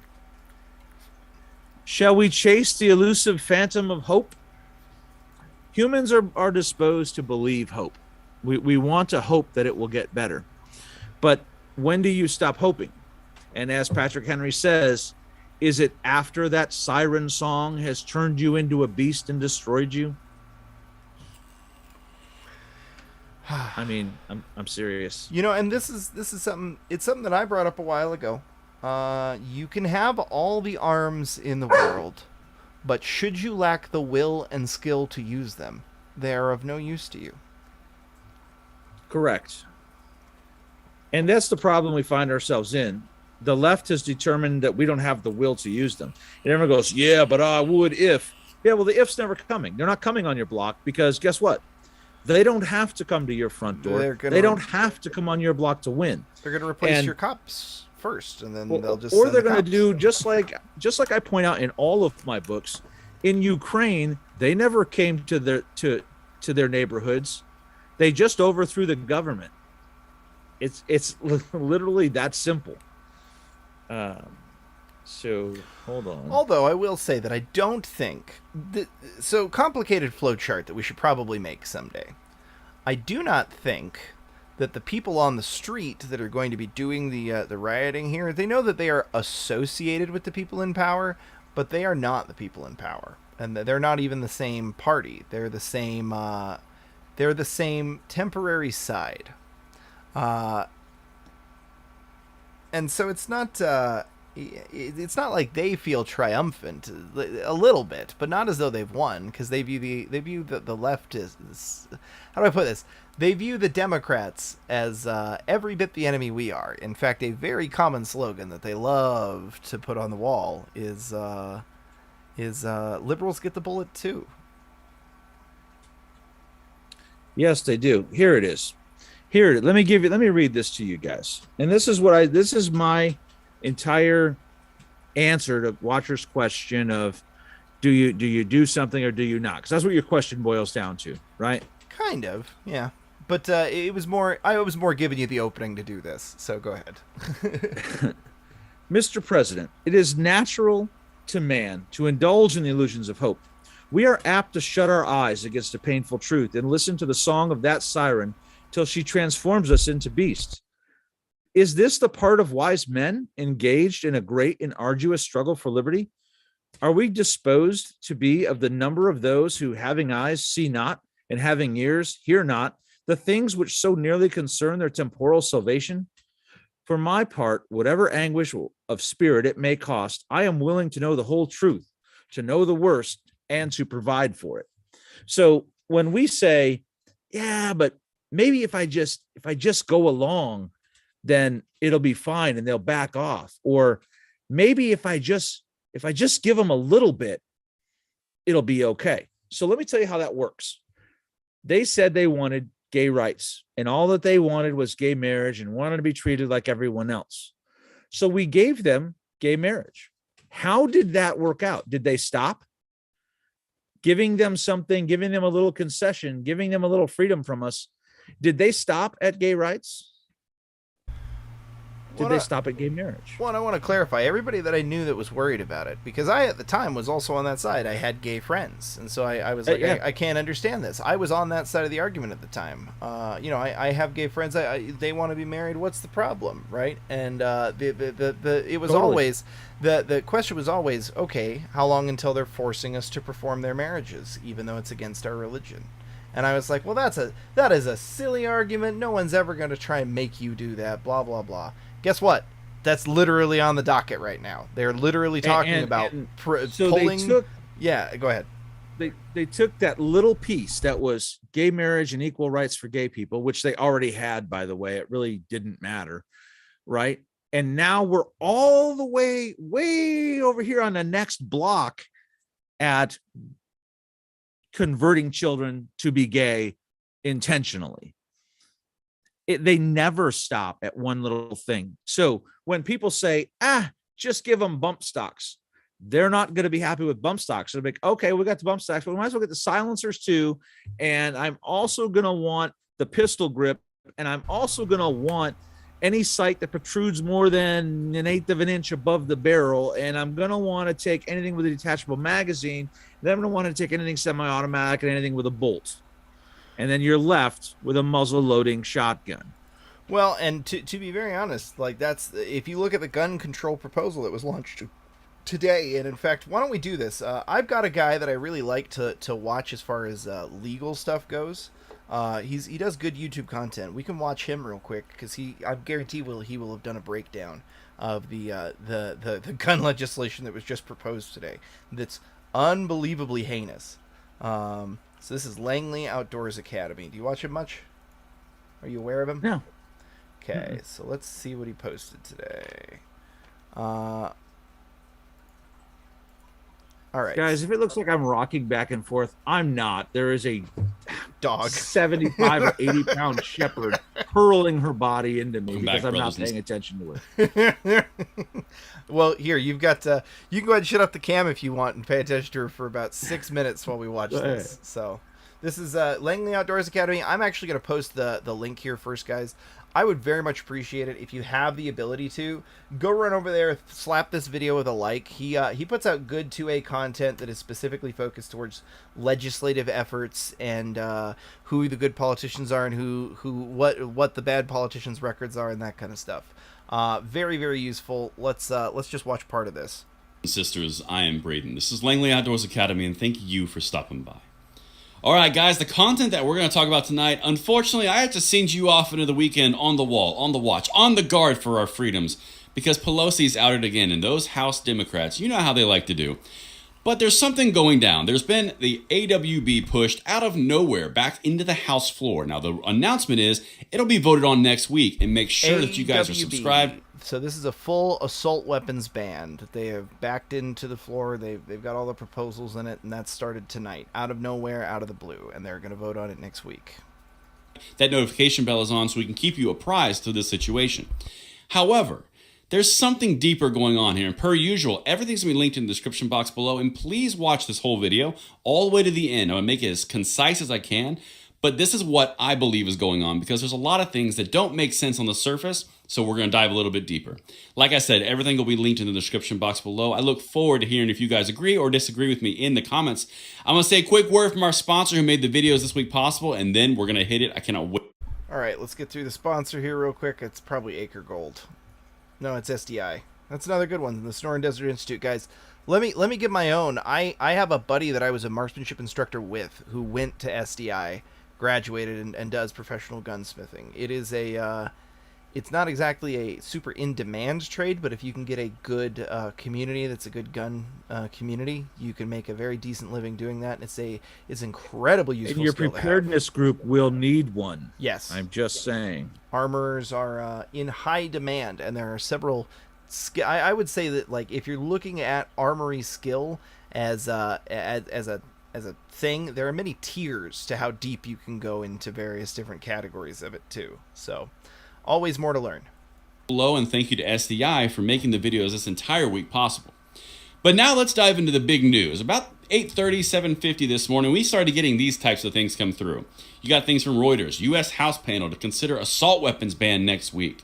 You had places like USA News, you had places like The Hill, House to move toward vote on assault weapons ban. U.S. House panel to consider assault weapons ban next week. So clearly someone made an announcement, and that person is a very high-waisted individual named Jerry Nadler. All right, so let's see what he's up to, and then I'm going to walk you through the why here, because like I said, some stuff doesn't make sense. House Democrats will soon vote to move an assault weapons ban to the floor, making the first time in decades that Congress has put lawmakers on record barring the popular firearms. Keep that in mind. Putting them on record. The bill in question that I'm about to walk you through, I'm going to show you everything, and it's linked. This has been in the actual House record and has already been in the Judiciary Committee for over a year now. So why pull it out now, especially when the Senate has zero appetite to even pick this up? That's what we're going to talk about, because that's where the why comes in. The announcement came Friday morning from Representative Gerald Nadler, that high-waisted individual I was telling you about, chairman of the House Judiciary Committee, who said the panel will stage its markup of the bill on Wednesday. And Pelosi's already said, I'm excited, it's going to go to the floor. But check this out. This is who actually made it. The bill, sponsored by Representative David Cicilline, Democrat, Rhode Island, that name should sound familiar if you're a viewer of this channel, would prohibit the sale, transfer, import, and manufacture of hundreds of models of semi-automatic weapons that boast certain specific features, including those that combine pistol grips with detachable magazines. The ban would not apply to people who already own such weapons. So I've got the link for the bill down there, but essentially this is a assault weapons ban, and anything that falls into assault weapons would be anything with a detachable magazine and semi-automatic fire, essentially hunting rifles, ARs, pistols, all the goodies. But like I said, that's just what the high level is. But this is why you should, first of all, write this number down, HR 1808, co-sponsors Representative Cicilline. But that guy might strike a chord. This is what he said about a month ago. We covered it on this channel. This is the guy putting forward a bill that the House is about to vote for. Check this out. Spare me the bullshit about constitutional rights. Spare me the BS about constitutional rights, says an individual who has taken an oath to uphold the Constitution.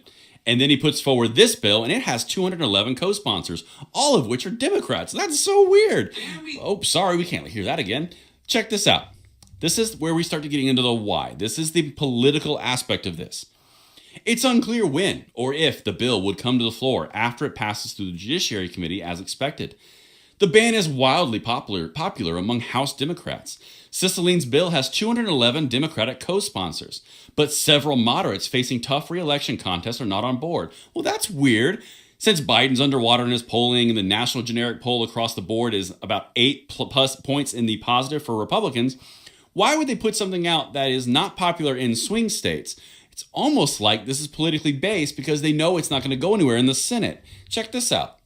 Still, liberal Democrats have been clamoring for a vote, if only to get Republicans on a record opposing a concept that has widespread popular support. Again, no, it doesn't. We've covered the support on this channel. And Speaker Nancy Pelosi, Democrat California, said on Thursday promoting the ban has an effective public safety measure while suggesting the Democrats have the votes to pass it on the floor. Well, if they pass it on the floor, but it's not going anywhere in the Senate, what's the point? Right now, I'm going to pull you up something that we covered last week or earlier this week. This is the polling from Gallup, most recently in the midpoint of June.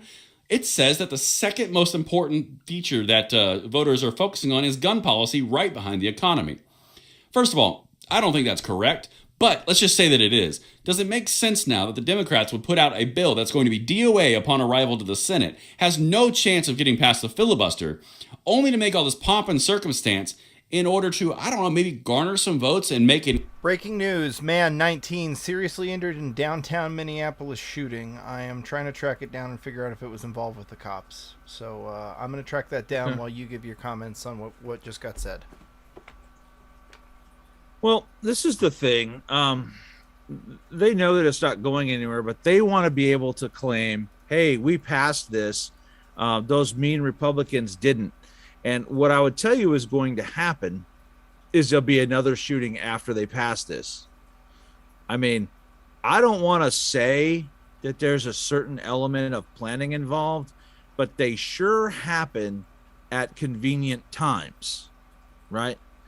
So I just think they want to get it on record. First of all, that gun, that ban bans everything but bolt action, lever action, and pump action guns. Yep. I mean, that's literally everything. I mean, yeah, I've got a bolt action Remington laying around that holds 3 rounds, and I've got a Mosin Nagant that doesn't actually fall under these laws anyway because it was it's pre-1898. All of it's going to be grandfathered as part of what they said, but that's literally not the point. Like that's literally not the point. They have to grandfather them anyway because there's that pesky Congress shall pass no ex post facto law or bill of attainder, and that would be both, right? Yep. So I don't think it's wise, but I think they're doing it for political reasons to be able to say, well, we tried, but Republicans didn't. Then, oh my God, look, another school shooting. It's sad that it's that predictable and that obvious, but it is. So let me pull this up real quick. This is from Minneapolis. A 19-year-old man was seriously wounded Friday in downtown Minneapolis shooting. The Minneapolis Police Department says the shooting took place shortly before 5 p.m. near the Minneapolis Federal Reserve, located on the intersection of Hennepin Avenue and North First. First responders found the victim wounded at the scene. Emergency crews brought him to the Hennepin County Healthcare for treatment. His condition was described as potentially life-threatening. Investigators say the victim appears to have been shot by a drive-by after talking to people in a vehicle. Remains under investigation. Not police related, so we would know if it had been, I suppose.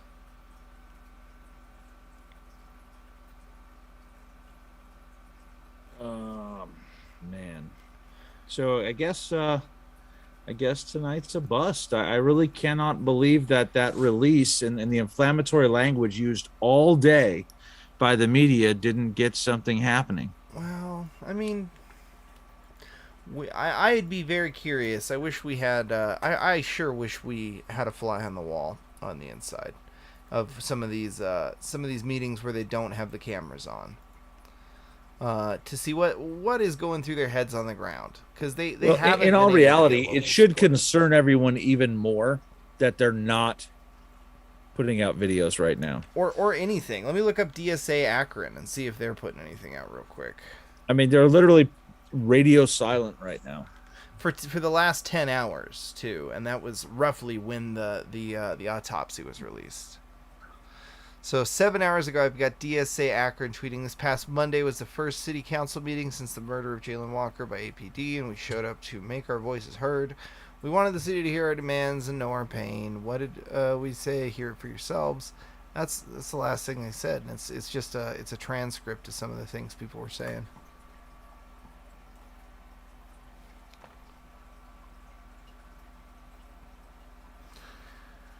I don't get it, guys.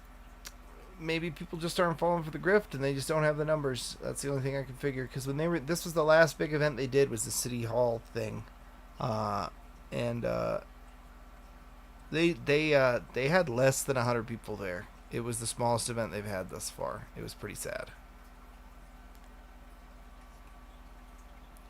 He changed his shirt though. He did this time. Yeah, I'm sure he got a free shirt from somebody. I think. Well, I mean, when he was rolling around in a car, he was wearing the other one. Yeah, that's what I mean. I'm pretty sure that other one that he had on today, he got that from somebody. Somebody's paying him to wear that one. Right.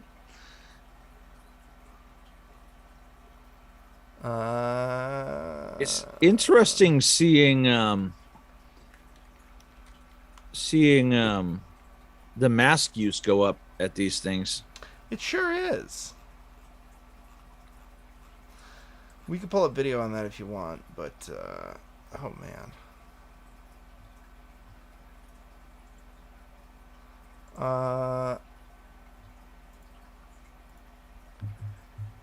Hey, Don, in case you're still listening, not a problem, man. Not a problem. Completely understood. I would also be dying if I was in the area that you're at and my air conditioning went out. That's you don't gotta explain shit, man. Yeah, we got you, bro. You can only take off so many clothes, and then you're done. Like, then it's gotta get some breeze. I'll admit that I'm wearing shorts right now. They are not cargo shorts, and I am not outdoors. Oh, Chad's about to get rabid. Chad is about to go insane. Well, hold on though. I'll let in on a secret. So we were at the store the other day, and I was trying on some jeans, and that woman who lives here handed me a pair of cargo shorts, and I looked at her, and she goes, just a photo, because someone's going to pay for it. So I'm just going to leave that out there. Oh, hey, let me pull this up. This is Family Soup, who's one of the little communist streamers on the ground. He says this was overheard on the radio, apparently. A Hennepin County pursuit of a homicide suspect crashed to a 53rd and Humboldt Avenue. North Rescue dispatched. CPR is being performed on a small child, and the vehicle is catching fire. At least 2 patients in red condition, a 2-year-old and a 15-year-old. Do you know what red condition is? It's not critical. Oh, no, that would be black. No, that red would be critical. Disregard. Disregard. It's been a while since I've been in Minneapolis. The last time I was in Minneapolis, it was in 2020, and it was all on a rooftop. So here's something I've got that says updates, and I think it's a video. I'm gonna pull it up and we can watch it. This was posted 5 hours ago.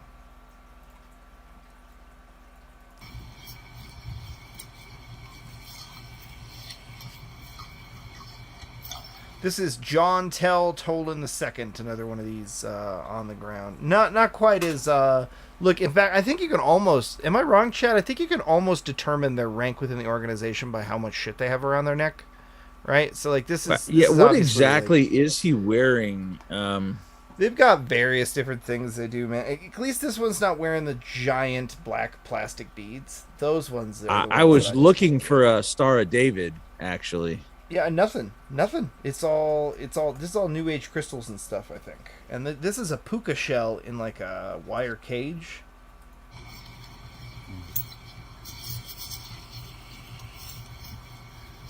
My Nigerian roots, yo. His nails are painted, bro. I know. Are you gonna share the audio or no? It should have already been sharing. Maybe it got muted. Let me reshare it.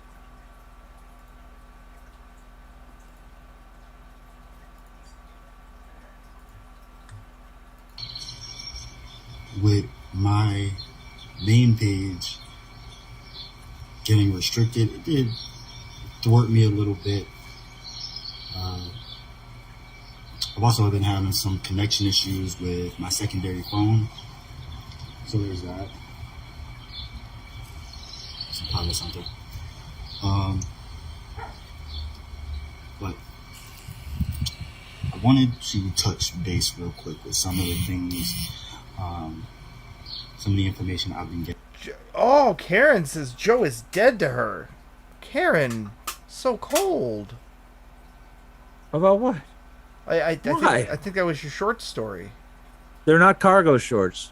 Yeah. I'm not wearing cargo shorts. I said someone handed me a pair of cargo shorts. I didn't say anything happened with them. I think she's mad that you didn't wear them and post pictures. I think that's why she's angry. Getting money talks, y'all. Money talks. This one,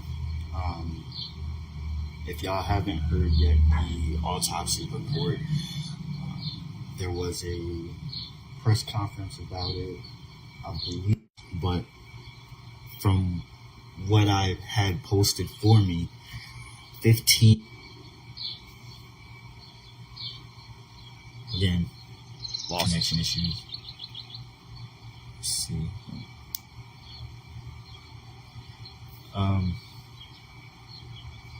15 to the torso, heart, both lungs, and iliac artery. 17 to the pelvis, 1 to the face, 8 to the arm, 5 to the knees, 15 exit wounds, 5 grazed wounds. They did not do a gunshot residue test. I still don't understand what is the point of handcuffing a dead body. All right, so let's enlighten him on both of those. First of all, in case you're watching this, we don't even mean to be dicks. Look, we have dark humor and we laugh about stuff, but I'm not even meaning to be a dick about this. I wish that kid hadn't died. But here's the deal. They didn't do the crime lab. They didn't do the gunpowder test because they stopped doing that a long time ago because it was inconclusive. And then they stopped doing the...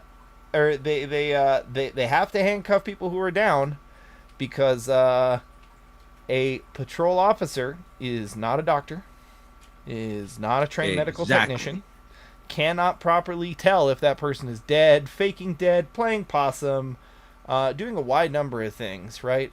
It is just standard procedure for a reason because it's not gonna hurt the dead body if it is a dead body to be handcuffed. And it's not going to harm them in any way, right? But it will potentially save someone's life if someone is playing possum. That's why it's done. Yeah, I mean, seriously, that's the fact that a police officer can't declare someone dead means he has to handcuff that person. I mean, seriously, he can't declare him that way. I guess there are certain, like, he can't declare a time of death, but I suppose it is possible for police to say, like, oh, I got here and they were in like 12 pieces, so obviously deceased when I got here, right? But like, that's a pretty clear set of circumstances in which there are no other options. And having just been freshly shot, you'd be surprised how many people take an unbelievable number of bullets and come out the other side of that. Yeah, that's true. Especially someone under the influence of drugs or alcohol. Now, they can't determine that also on scene. So before anyone says, but it was proven he wasn't, those guys didn't know that. Nope. There's not exactly a taser version of a drug test. It's not really a thing. Talking about Jalen Walker. Again, I am in Ohio. I am not in Akron at the moment. I will be, I believe tomorrow. Tomorrow at 1, I will be at a protest. Probably speaking. That's called intelligence information right there. Give some coverage of that. But I was gonna say, in case you were wondering why we're watching this, I'm not sure. That right there is why we're watching this. If you are aware of what just happened in Minnesota, up in Minneapolis, this came from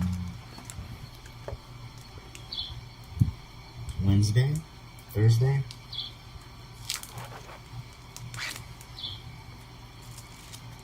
A 20-year-old young black man by the name of Andrew Sundberg. It was definitely not Andrew. Even I know that. Yeah. In Minneapolis. Again, there's still details that's emerging. Right, but like a detail that definitely has already emerged was his name. Just gonna say. You're supposed to be a community organizer. Get with your shit. Greetings, Ron. Greetings. Oh, hey, Ron's in the chat. Welcome, Ron. No violence. We are shocked. We are frankly shocked. They have all. Oh, no. There was violence, but it was Karen. It was Karen, yeah. They have all the logistics in place. They seem to have all the command personnel in place. I guess the question is maybe they don't yet have the manpower numbers in place. Well, what's funny is he's trying to sound all sad and somber and broken up, and he didn't even know the dude's name. Nope. or the situation around it, which let's hear how he describes it, because we all know this, chat. This is the one we were literally just talking about, and we've got the victim side of it, where she said she doesn't even know the man, and he tried to kill her and her children.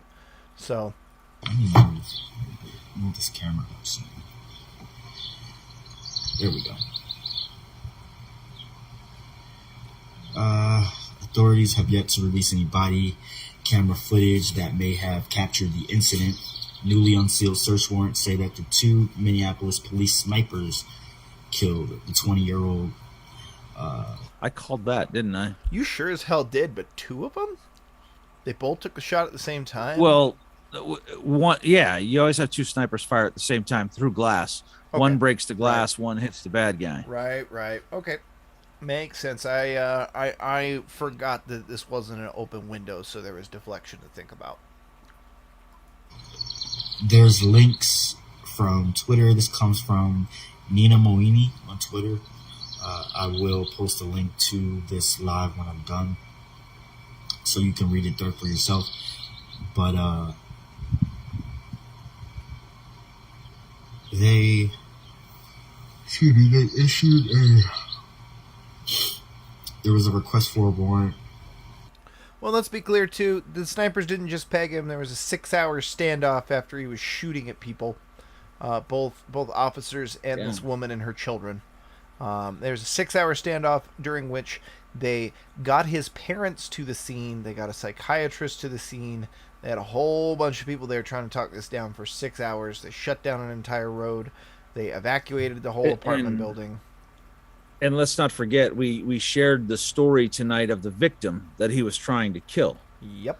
So, granted, after police fatally shot Sundberg following an all-night standoff at his apartment, right? The warrant application says that MPD officers responded to the apartment building, evacuated tenants, and, quote, started taking fire. In the hallway outside the apartment, the unit where Sundberg lived, officers then left the apartment building and requested a SWAT team. 2 snipers, whom the MPD identified last night as Aaron Pearson and Zachary Seraphine, set up positions on the roof of another apartment building across the street. Girardi's warrant does not say why the officers shot Sundberg when they did. It says only, quote, at some point during the standoff, the 2 snipers shot the male subject. Girardi says his BCA colleagues initially saw, quote, multiple bullet cartridges, both live rounds and spent, in hall outside apartment 318, in addition to multiple apparent bullet holes in the walls, which appeared as though the subject was firing out from his apartment. What stands out... Well, it didn't just appear that way. He was firing at cops. When they arrived on the scene, they were literally watching him chew through the fucking wall with his pistol as they were coming up the stairs. Or at least, that was the report as we saw it on the ground from the cops.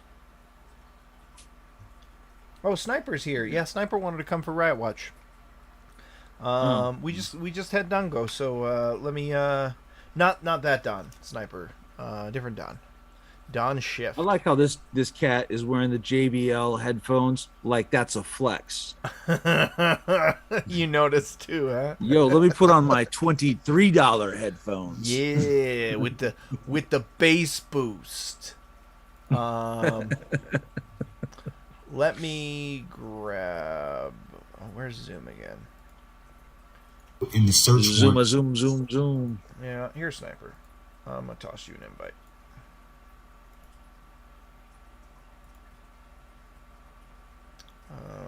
Sniper, there he is. Yeah, nothing happened though. We don't know why. Hopefully this gentleman might have some info about why organizers on the ground are don't even seem to be calling for anything tonight, right? Like that's the other thing, right? It's not like in the past we've had a bunch of them where they call for it, they say they're going to be there, and then they don't show up. They're not even asking for people to come out tonight after the autopsy was released. It's a Friday. Something about this smells wrong. But he says that he's going to travel there for tomorrow from somewhere else in Ohio tomorrow at 1, which would indicate that it's going to be something worth traveling there for. Large protest for sure. Oh, that's not what I meant to do. Put this one back over here. So, Sniper, don't watch the first 45 minutes because I called you a bad name. Oh, a bunch of bad names. Like, yeah. just hop in the Zoom call.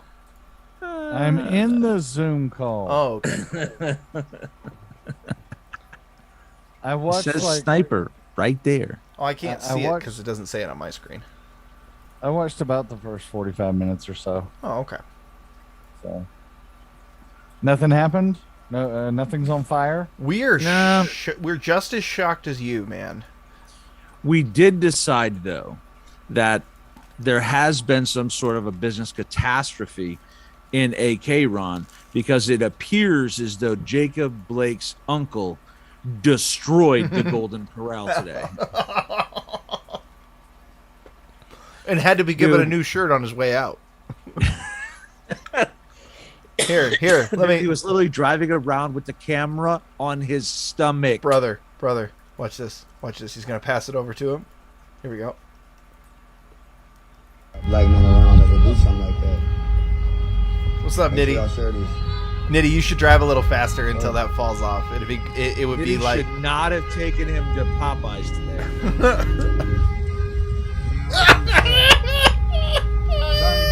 Hey, man. I'm gonna put this down here on my belly. There's family out there. So they had some sort of driving protest? Well, they've been doing this every day. They've been doing this mostly in the nights until the other night when suddenly they told them, okay, fine, you can do it. We'll let you do that. As long as you don't get violent, we're not going to interrupt you. Then they stopped doing it all of a sudden. Interesting. And now they started doing it today in the middle of the day, which I assume was like well, shit, now we don't want to do it because you said we could do it. Okay, fine, we're going to do it in the middle of the day when everybody else is trying to get around town. I got nothing. I'm disappointed. Me too. Me too. I mean, Antifa was supposed to do all of the things. That's what we were promised. They keep promising and they keep not delivering.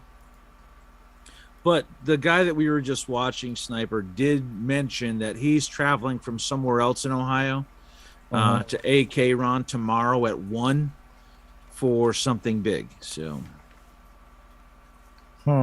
So they're gonna do something, and I'm gonna be at work for it. Isn't that great? well, the good news is the rest of us won't. So,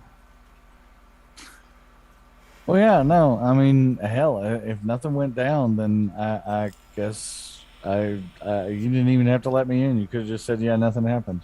Oh, we'd like to talk to you though. I want to discuss with you why Sten insists on calling me old. I got some bad news for you, Joe. All right, where's that boot sniper button? I mean, you know, Stan is honest to a fault. Oh, well, this might have part of it. So apparently part of what they released today with the autopsy was footage of him firing from the car. Let's see if I can see if we can get I've seen a lot of people try to claim that, well, there was a flash of light and the sound came later. Yes, sound travels slower than light. Correct. God damn it. So yeah, they apparently during that press conference they showed this. Oh man, you can. That's pretty clear, honestly. We had that first night though. Internet sleuths had seen that first night. Oh, and by the way, part of what they're driving around about is the murder by a 15-year-old in the community of this gentleman. What's his goddamn name again? Johnny Gator, who died trying to protect a 4-year-old. Well, supposedly died trying to protect a 4-year-old girl that got shot in a drive-by at one of their protests. Okay, something's wrong. They're not even doing anything in Portland. Hey, real quick, update on that. They story always that I do had things earlier. in Portland. Agreed. I Well, know. that's the thing, Sniper. I was saying something is definitely wrong because Frank Nitti is still here. He would not still be here if there wasn't money to be made off of Carnage. Oh, right? same with the round mound of rebound right here. What did you just call him? The round mound of rebound. Considering how often this camera is bouncing off that belly, I think it's apt. Oof. So real quick, that story we heard earlier about somebody getting shot in Minneapolis. Apparently, it was a window washer. A guy who was washing the windows on the outside of the Federal Reserve in Minneapolis got shot. Huh. Okay. It's just because I'm looking at Minneapolis, I keep seeing stories like that. All right.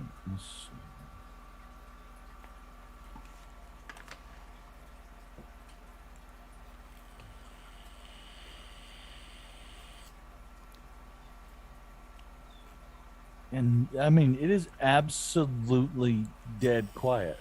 Well, and none of them are Everywhere. tweeting even their normal tweets about just general social justice issues, right? That's what's And again, interesting. they had this thing come out. They tweeted about it earlier, like 6 hours ago, and there's a couple of like low level people who were tweeting about it still, but like all the high level people finished tweeting about it 6 hours ago. They would be screaming about this for the next 72.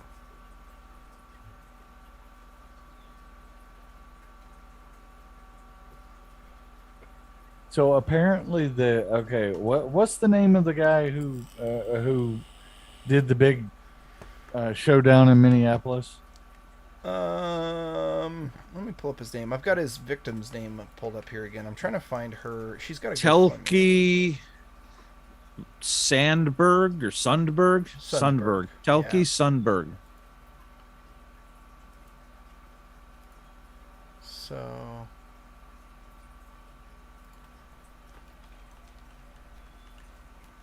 Cassandra Yarbrough. Yarbrough.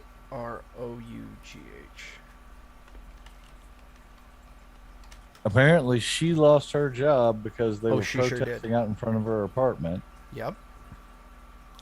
Let's see, maybe I can see what she was doing because I think I just found. Well, she's got pictures of the bullet holes. She does. No, she's got pictures of bullet holes. She's got a full accounting of what she did. We shared it on the show earlier, but let me pull it up again right here. There's a full accounting of everything that happened. That the guy didn't know her at all. That it was stalking behavior. That her kids are black apparently. So there's the dude. She's pretty pissed, and she came and spoke out about it, and unfortunately that's probably going to have further negative repercussions on her life, because nobody actually cares about any of these victims. It's That's not the captain from the pirate movie thing? I'm the captain now. It's close. You're not wrong. I'm pretty sure I met one of his uncles one day. Wow, this is good job, Minneapolis police. This motherfucker needed to be removed from existence. Agreed. Yeah, I mean seriously, when you read her story, it's pretty rough. So there is a yeah, I'm trying to find it. GoFundMe. I'm trying to find it so that we can share it out. It might have got yeeted though. You know how they do that. Look at the top. Copy that address up there. Well, no, oh no, that's just Crime Watch. Never mind. Yeah. I'm trying to find it real quick though. Foss Yarbrough. Yeah, if it's GoFundMe, it got took down. Let's try Give Send Go. Hopefully they were smart enough to use Give Send Go. Nope, not on Give Send Go. Let's try Indie. Can they? No, Indiegogo's for business stuff. It's gonna be on GoFundMe. GoFundMe be all over this. Yeah, especially Go all over taking it down.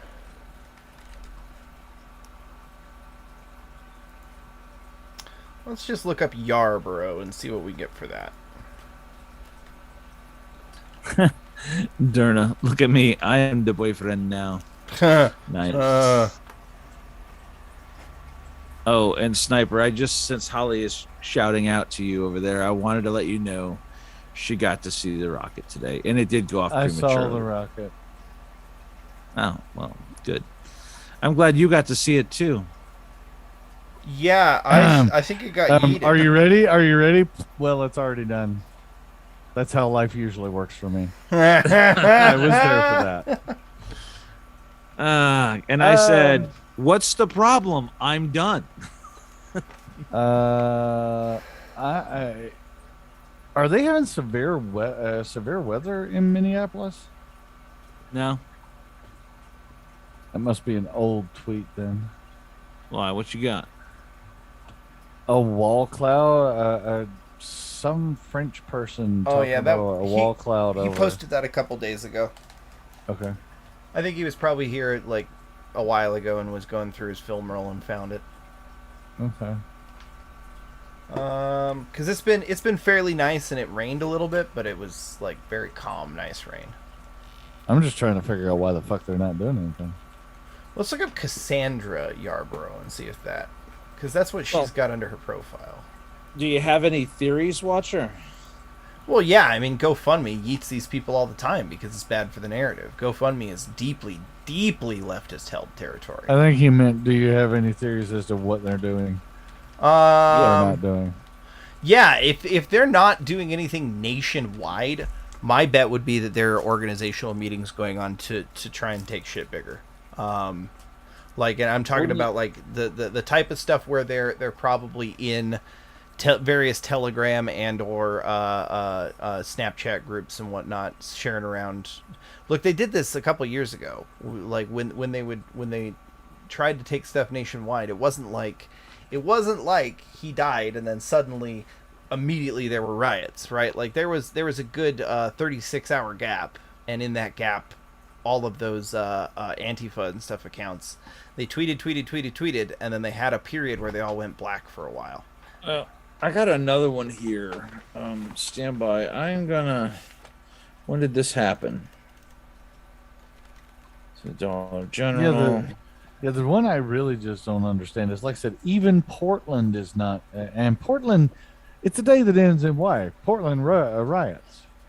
That's what they do for the last 2 fucking years. Hold on, I gotta figure out how to send this to you, Watcher. I want you to put this story up on the screen. Twitter. Just send it to me in a DM on Twitter. Yeah, I'm trying to get there, but my phone is acting stupid. Oh, I got you. There we go. Holly says, "Good to hear from you, Sniper." Yeah, I see that. Hi, Holly. I know I'm kind of. Hey, Talcum X is talking shit about San Francisco. Ah. Yeah, he's mad about somebody else getting canceled, which is just a little bit silly. That's funny. I'm just now catching up because I've been at work. Family State Texas police officer pulverized black man before killing him with a shot to his neck, quote unquote. A black man was. There's a little bit more to the story. This is Houston. Yeah. Yeah, a black man was killed in Texas last week by a police officer who, whatever. I'm not even going to say that line again. According to his family, who called the shooting unjustified and unnecessary. Of course, the family would say that. According to KHOU, police shooting victim Roderick Brooks went into a Dallas Dollar General and was cited for allegedly shoplifting and assaulting a store clerk. I saw this. You guys, we have video of this. Hold on. I think. Let me find this real quick. Joe, you want to read that while I see if I can track down this video?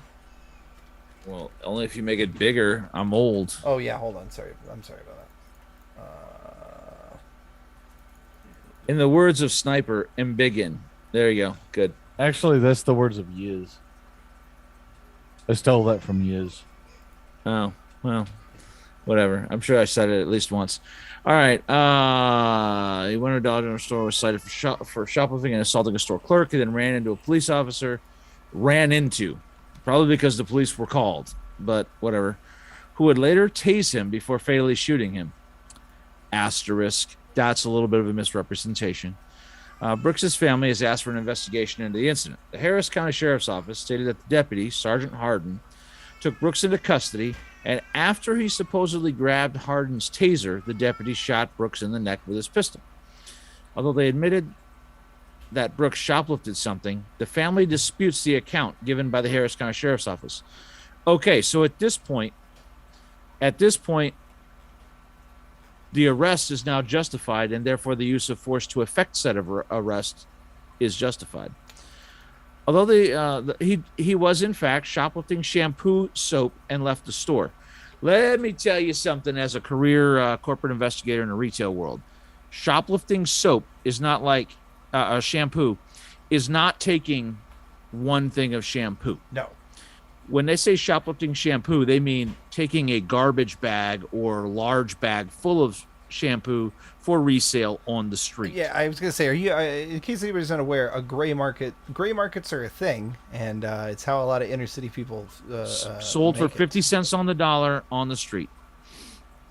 So here we go.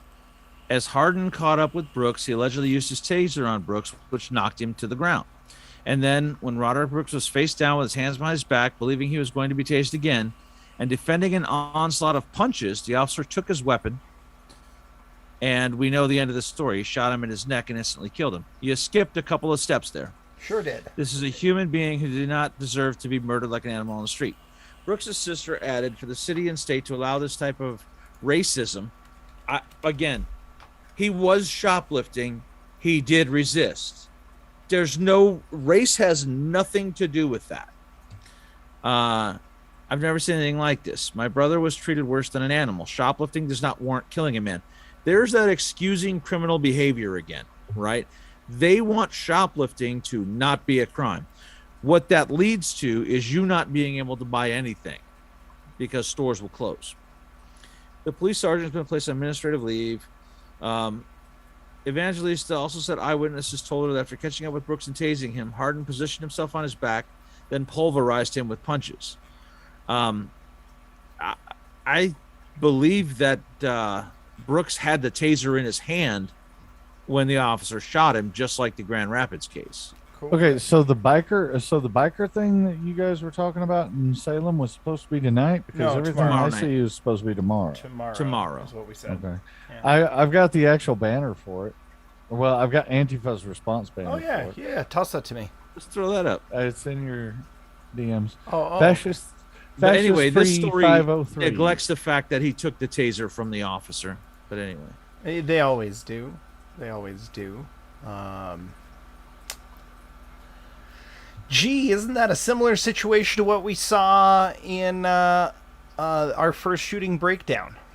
Grand Rapids, yeah. Yeah. So I just yeah, exact same scenario. Oh, I was just gonna mean, hey chat, if you haven't seen it yet, you should go watch our first shooting breakdown.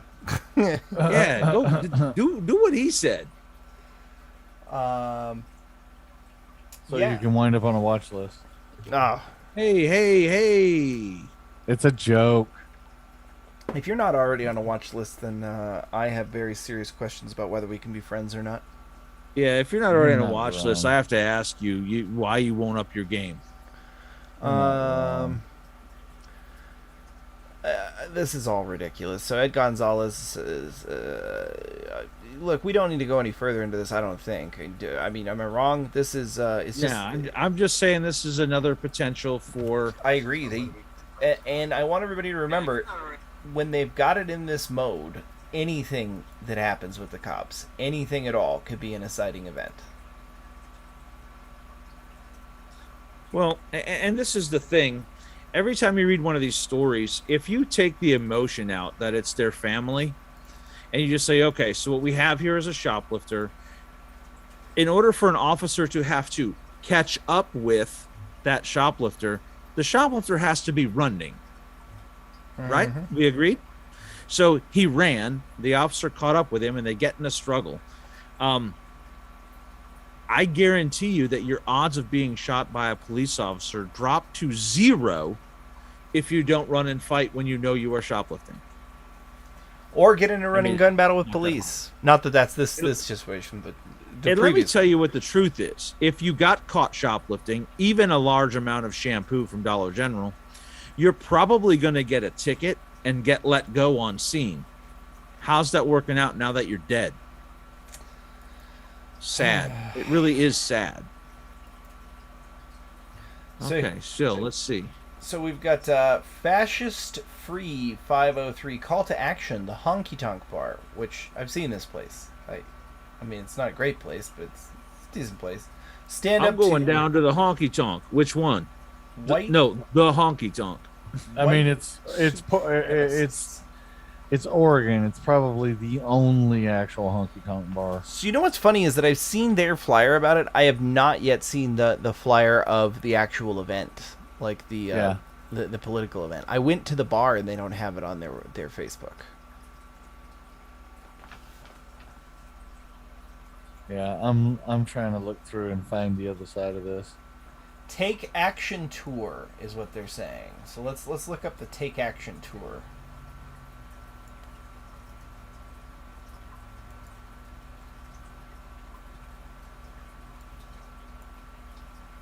Here, let me transfer these over to the right window.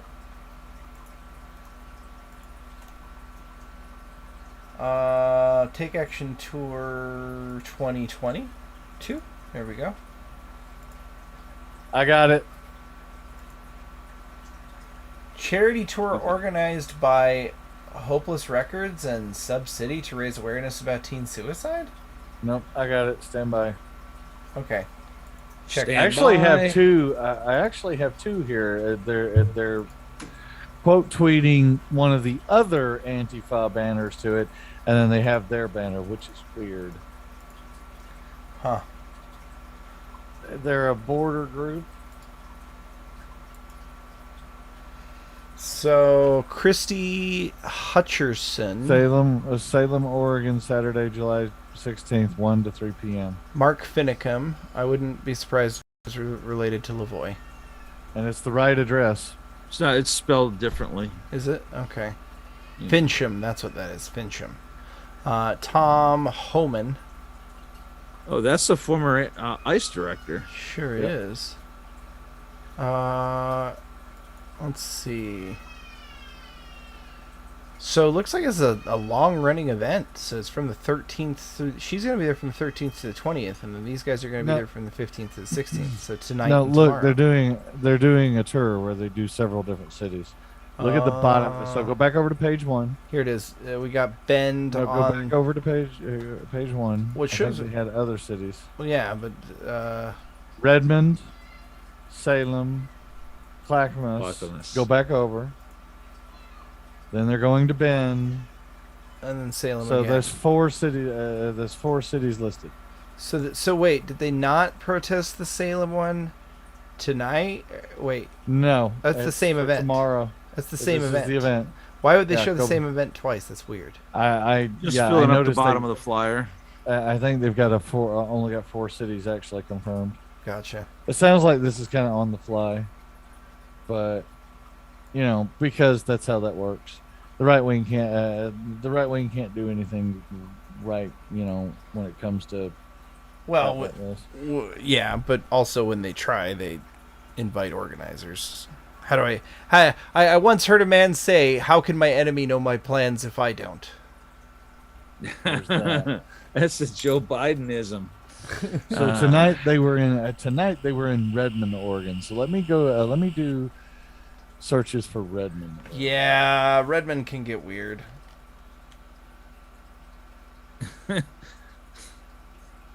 Derna has been on fire tonight. I've noticed.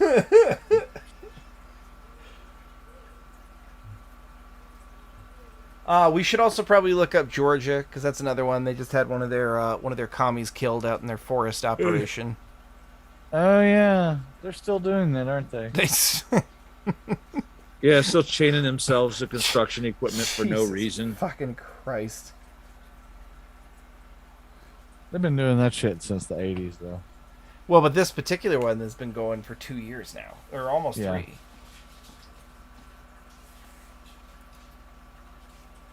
Hey, Yeah, I've it's got nothing Juan. on Hey, Redmond, Juan. Oregon. Welcome. Juan, you look like a beautiful breakfast taco. Nice. I need a shot. Do it. All right. Yeah, I got. Do it. I have nothing for Redmond. Like, legitimately, I've got stuff from the middle of June that's like concerts, and they're teeny tiny local concerts. Nothing. Whatever this is, it seems like it's like really, really low rent, and your one ice guy is like the only one that's a big national figure of any kind. So I don't know. Well, and Fincham is an Arizona politician. I don't know what he's. Well, this is all about the border, so. So maybe he's there to talk about how bad it is on the border. I guess that's right. I guess this is supposed to be some sort of build the wall thing. I'm gonna go get my damn whiskey. Okay, I'm gonna look up who Christy Hutcherson is. Yeah, I've never heard of her in my life. But it looks like I might want to. Women Fight for America, or WFFA.win. Nice. So let's learn about Christy Hutcherson. That video is unavailable. Oh no. Oh. Christy is dedicated to defending America and its founding roots. Our focus is to educate, spread biblical truths, protect values, and the Constitution to expose those seeking to undermine our sovereignty as a nation. All right, I mean, okay.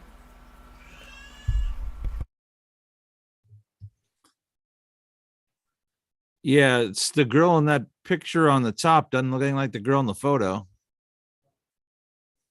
See her there? Now go back to the photo. Yeah. Yeah. Yeah. One picture was many, many moons ago. And well, I mean, maybe one is after some work and a correct angle, right? A good angle will do wonders.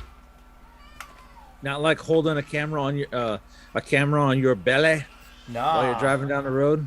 Nah, I mean that's how you make yourself look luxurious. Are we talking about the gunt, or are we talking about that woman's big hair? Oh, Both. Both. Yes. Okay. But we were He's kind of like, talking about how the "No." fraudulent advertising on this poster here.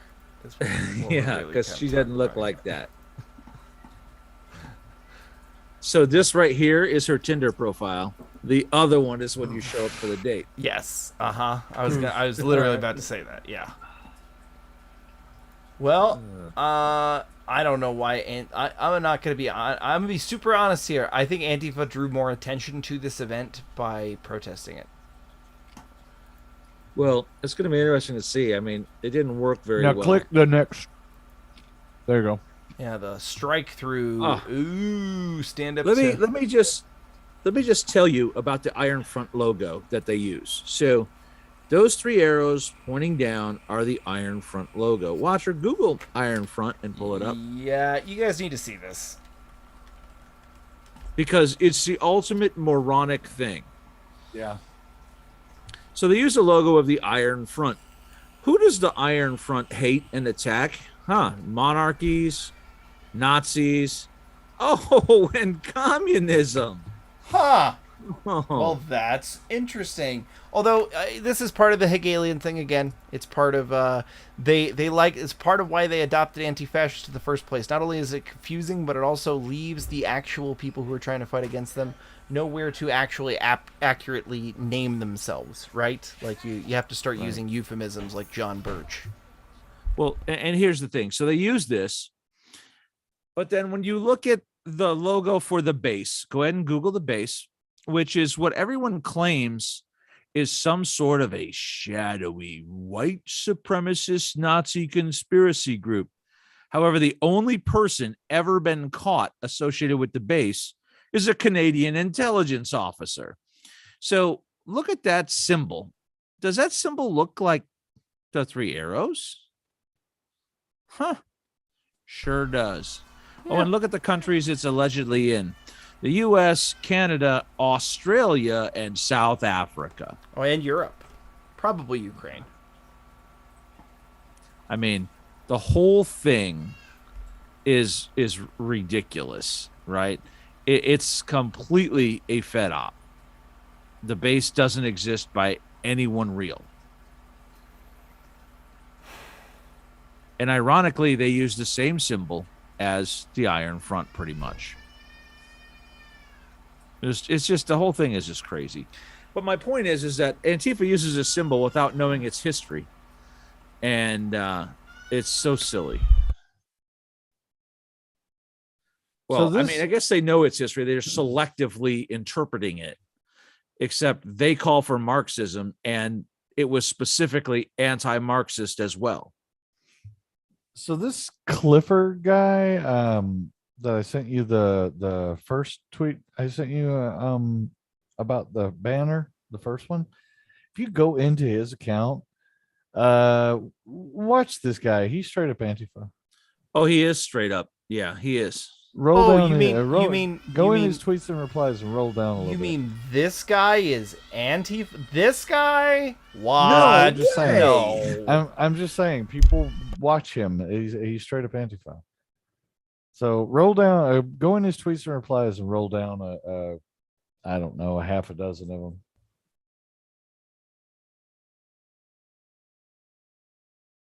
Why are you all locked up?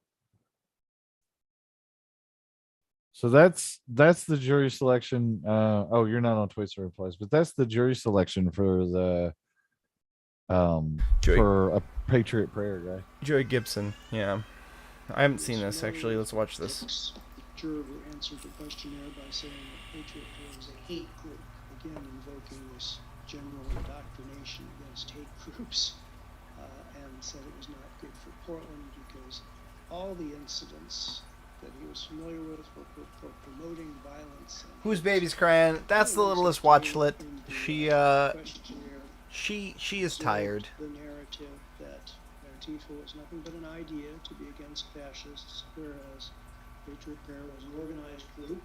Juror 168 stated in the questionnaire probably attended events with Antifa. That Antifa is good for Portland. Patriot Prayer is not good for Portland for the simple reason that white supremacy is bad. But 180 is an example of a different type of jury, one who holds very, very, very extreme views, and then presents an image of neutrality that we certainly have reason to question. This juror has participated in multiple George Floyd gatherings. This juror says Patriot Player is actively discriminative. I mean, his lawyer is on point here. None of them should be on the jury. No. Yeah, he made a slip of the tongue by saying, against hate groups. They meant against groups in general. Or you know what he should have said, and honestly, Well, no, this- okay, no, okay. Here, as somebody that used to live over there real recently, as this was kicking off, they do go around in Portland calling Patriot Prayer a hate group. They do, in but- Portland. That's the thing. Now the thing is, Patriot Prayer is literally the Republicans who fled Portland over to Vancouver. That's what it is. Yeah. So it's well, and let's be honest, it's not even necessarily that, because there are a bunch of them who aren't even necessarily Republican. They're just kind of middle of the road Christians, and like one of the biggest things that Patriot Prayer does is do prayer groups. Well, pray.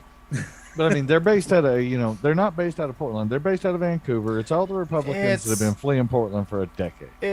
I'm sorry, but it's the same shit. Vancouver is not a different city than Portland. It is the only thing that makes it a different city is the fact that elects Republicans. But the only thing that makes it a different city is the fact that it is in a different state. Otherwise, like culturally, where all the supply chain things come from, it's the same city.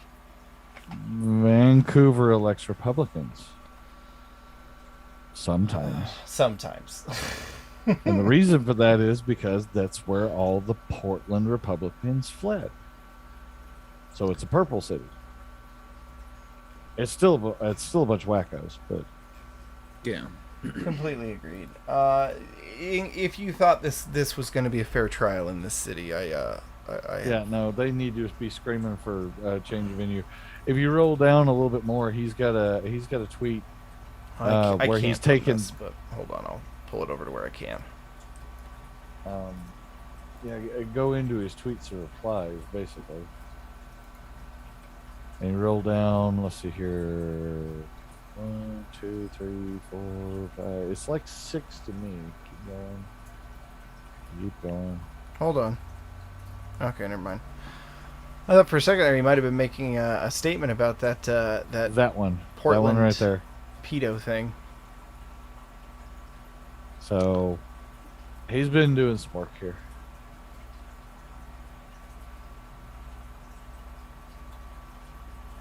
What's that say? Mbegin. So it says likely location to host it will be the Clackamas River Racket Club. So because they removed the address. Yeah. So yeah, there you go. That's what I've got on that. Well, there you go, chat. So tomorrow might actually be a spicy day. Yeah, starting around 1. Well, for you it'd be 3. No, for you it'd be 4. Right. Well, no, we're talking about 1 and AK, Ron. Yeah, because hold on. Which is 1 normal human being time. Oh, it's just some random Minneapolis person streaming in mind. So yeah, 4 o'clock. The Salem thing will be 4 o'clock here, Tom. Well, and I don't expect a daylight march to be much. I'm gonna monitor it, but I don't know if I'm even gonna stream it over on my channel, unless something gets real crazy. I expect a daylight march on a Saturday after what we've seen, like after nothing today. I would expect that to just be noise. Salem could be interesting. I don't expect Minneapolis or AK Ron will be until after dark. Yeah, that's what I was gonna say. Is until the sun goes down, there's not much. Not much. I mean, I'm gonna monitor it just to see the numbers, because that'll inform what's likely to be later. But I believe that When the Sun Goes Down is some sort of crappy country song. Indeed, it's a pretty good country song, actually. Wasn't that from that retarded beach? You beach can't country say pretty era? good at country in the same sentence. Well, okay. Where's hold on that now. ban Joe Dolio button? Can't do it on my channel. I know you like to send people out of the thing, but You have See, no power he's here. he's about to start country karaoke, kids. I'll sing if you want, but Yeah. it won't be very good. Some foreign reporter talking about Minneapolis. I don't know. We got nothing, guys. They got nothing on the ground. Nothing. They got nothing on Twitter. They got nothing anywhere. So I think that actually is a data point all by itself. Yeah, I say that we call it for the night, and I would just say watch your notifications tomorrow and see what happens. Yep. Like I said, But- if you're going to see daylight craziness, it'd be Oregon, because Oregon literally doesn't care about whether it's daylight or dark. Well, and I am not gonna lie. I got myself all dressed up, and now I've got no place to go. So I might do just like a video game stream on my channel. So if you haven't been over to my channel yet, go ahead and flip over there, give me a sub, and put your bell on so that if I go live later this afternoon, you will be able to know that. And if you haven't subbed here and hit the bell here, you're crazy. You're absolutely insane. I cannot think of a channel that I would rather subscribe to, apart from maybe Future Conflict, but the two of them are like right next to each other for keeping abreast of what's going on and how to defend yourself and your family, how to mitigate some of the damage as best you can. And by the way, half of chat just said that they don't understand how an old guy like Joe doesn't like country music. I'm not old. That's the problem. I'm not old. And here's the deal, y'all. Country is I got something. Country is very good music. Y'all, I don't even know. New video shows Akron protests turn violent, leading to downtown curfew. So this would have been the older videos. These aren't new. Well, okay, maybe the angle is new because this does look like a drone. Hey, hold on. That's data right there. What? If they were flying a drone over that protest, that's something to know about. I mean, I'm sure they were, because we kind of tipped people that they probably were. New video released to them. I wonder where it came from. Probably the same evidence ferry. Just Summit County. Ohio State Highway Patrol helicopter. That's a helicopter. Yeah, it is. Yeah.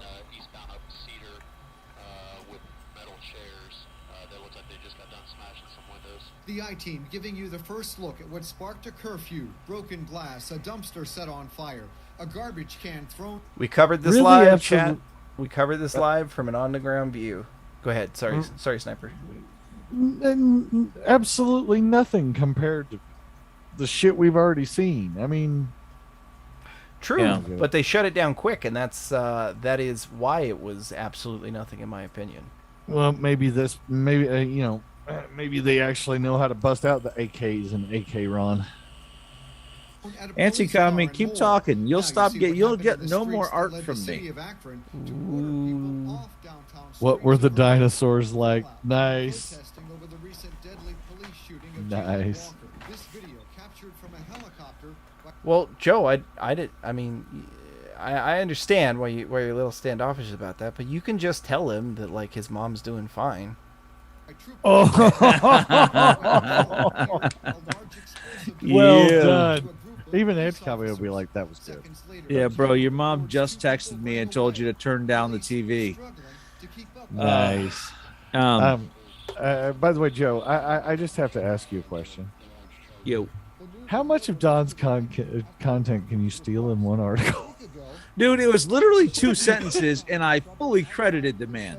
Eat the bug. This is the live in same the man pod, and who suck the dick. stole normal human being time from me without credit, and I allowed it. Eat the bug, live in the pod, and suck the dick. You literally, and you managed to find a wholesome way to say eat the bug, live in the pod, and suck the I dick. did, didn't I? Go to some form of LGBTQ. I was just like, oh my god. Oh no, he didn't say so. Oh, but he actually did. What the fuck? But I did say, as Don says,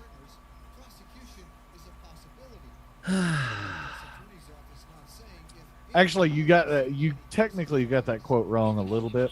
It's, I didn't add the big white sword. The great big the big white knight on the big white horse with the big white lance or the big white sword, depending on what mood he's in, that's going to come in and save you. Yeah, I was trying to be brief because it was long enough as it is.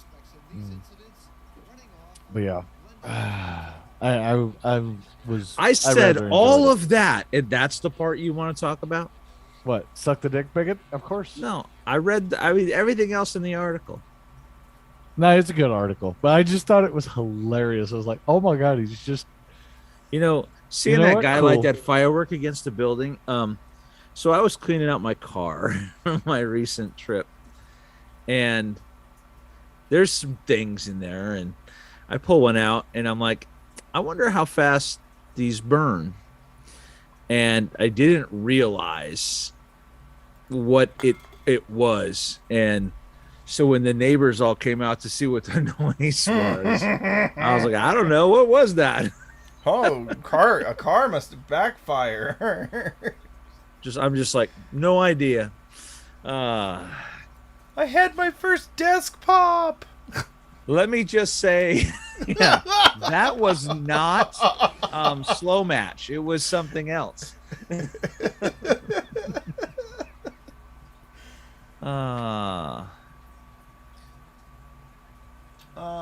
see. Karen, would you feel better if I did put the shorts on or not? Yeah, I need to make this right for you. I'm confused about whether Derna, suck the dick bigot was a Sargon quote, but Don put it all together in a special way.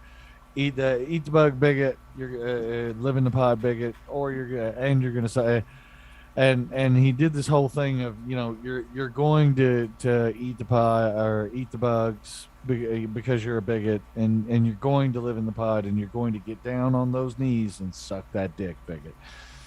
Yeah, I didn't put that part in there. And Anti-Kami, yeah, I was there when this stuff was invented. Wait till I start talking about Viking tactics, and I need someone to demonstrate how you pull the shield down and take their hand with it. I'm gonna need you to be a volunteer. In fact, Don and some content that no longer exists anymore in the world of sadness has told people how they're going to get down on their knees and suck the dick bigot at very large marine volumes. I believe that there was some alcohol involved in that. There was also something about fencing off the UK and dropping a nuclear bomb, but I digress. Well, the good news is, if you listen to the rhetoric coming out of Russia and the rhetoric coming out of the UK, that's all going to solve itself pretty soon. By the way, the PSA thing that they did. The nuclear bomb, the duck and cover PSA, the modern duck and cover PSA. It wasn't even that. It's like, bro, just run really, really fast. Yeah, okay. Just be inside, right? Well, I mean, I find it interesting in ways that I didn't grasp at first moment or what have you. At first, I thought they were just trying to do they had run. They can't really do COVID things. Nobody cares. Monkeypox didn't trigger off anybody. They got to come up with something for the fear punch, right? And so it's the nuclear bomb thing. I'm beginning to think that we are planning on a limited, that they're getting wind that we may be planning on a limited nuclear engagement with Russia. Entirely possible, or that one's going to happen either way, whether we want it to or not. Well, look, guys. Like, people have said for quite a long time that Russia does not believe mutually assured destruction worked when both sides completely believed that the other side could wipe them out. Russia no longer believes that, and neither does China. That's but we still can. Not necessarily. With hypersonics, there is a chance that they could sever our command and control structure before we could ever launch anything. We still have 14,238 Ohios. If but Here's the thing, though. How long do you think you will get advance notice of one of those Poseidon torpedoes going into New York Harbor? See, that was always a scary thing. Less than 2 minutes. Yeah. Now, folks, it likely sinks the very same submarine that launched it, because the shockwave probably ruptures the submarine. Absolutely, but they're perfectly willing to trade that. In any military scenario, trading 85 lives for 4 million, not a bad day. Not only is that a win every time, but I want you to remember that this has been discussed before over whether nuclear sub-commanders would actually launch retaliatory raid, because you have to remember that would essentially be dooming themselves to death, because after, like, they could surface and part of the world may still be habitable after a limited exchange on one side. There has been debate after debate after debate about what would actually be done. I mean, I don't know. I almost think they have to, just because they're going to be hunted for the rest of their existence. Not even necessarily, man. Like, there would absolutely be programs to try and bring those guys in out of the cold under good terms for them. We would. No, so would anyone else. Would. So would anyone else. They just don't want to die, man. Like, it's the same as they've been. It's the same as they've been recruiting our elites for a long time. Like, if it benefits them, they'll do it, and the fact is, it would benefit them. Okay. Stop ascribing our thought processes to the Chinese. Ascribing any thought process, it's self-preservation. Like, literally, there is nobody who would take the option of I'm gonna try and make a deal with these idiots on a submarine with a nuke over I'm just gonna fucking die, right? Like that's not how it goes down. Did any of you see the missile launch that just occurred? I did. I rest my case. I did. I tried to ignore it very hard. Again, premature. Poor Joe. By the way, poor Dojolio. I've had that blowing up my timeline all day. Dojolio? Dojolio. That poor man from that very instructive blog article we read earlier. Well, yeah. Lost his whole family and had to eat pineapple pizza covered in Centrum silver.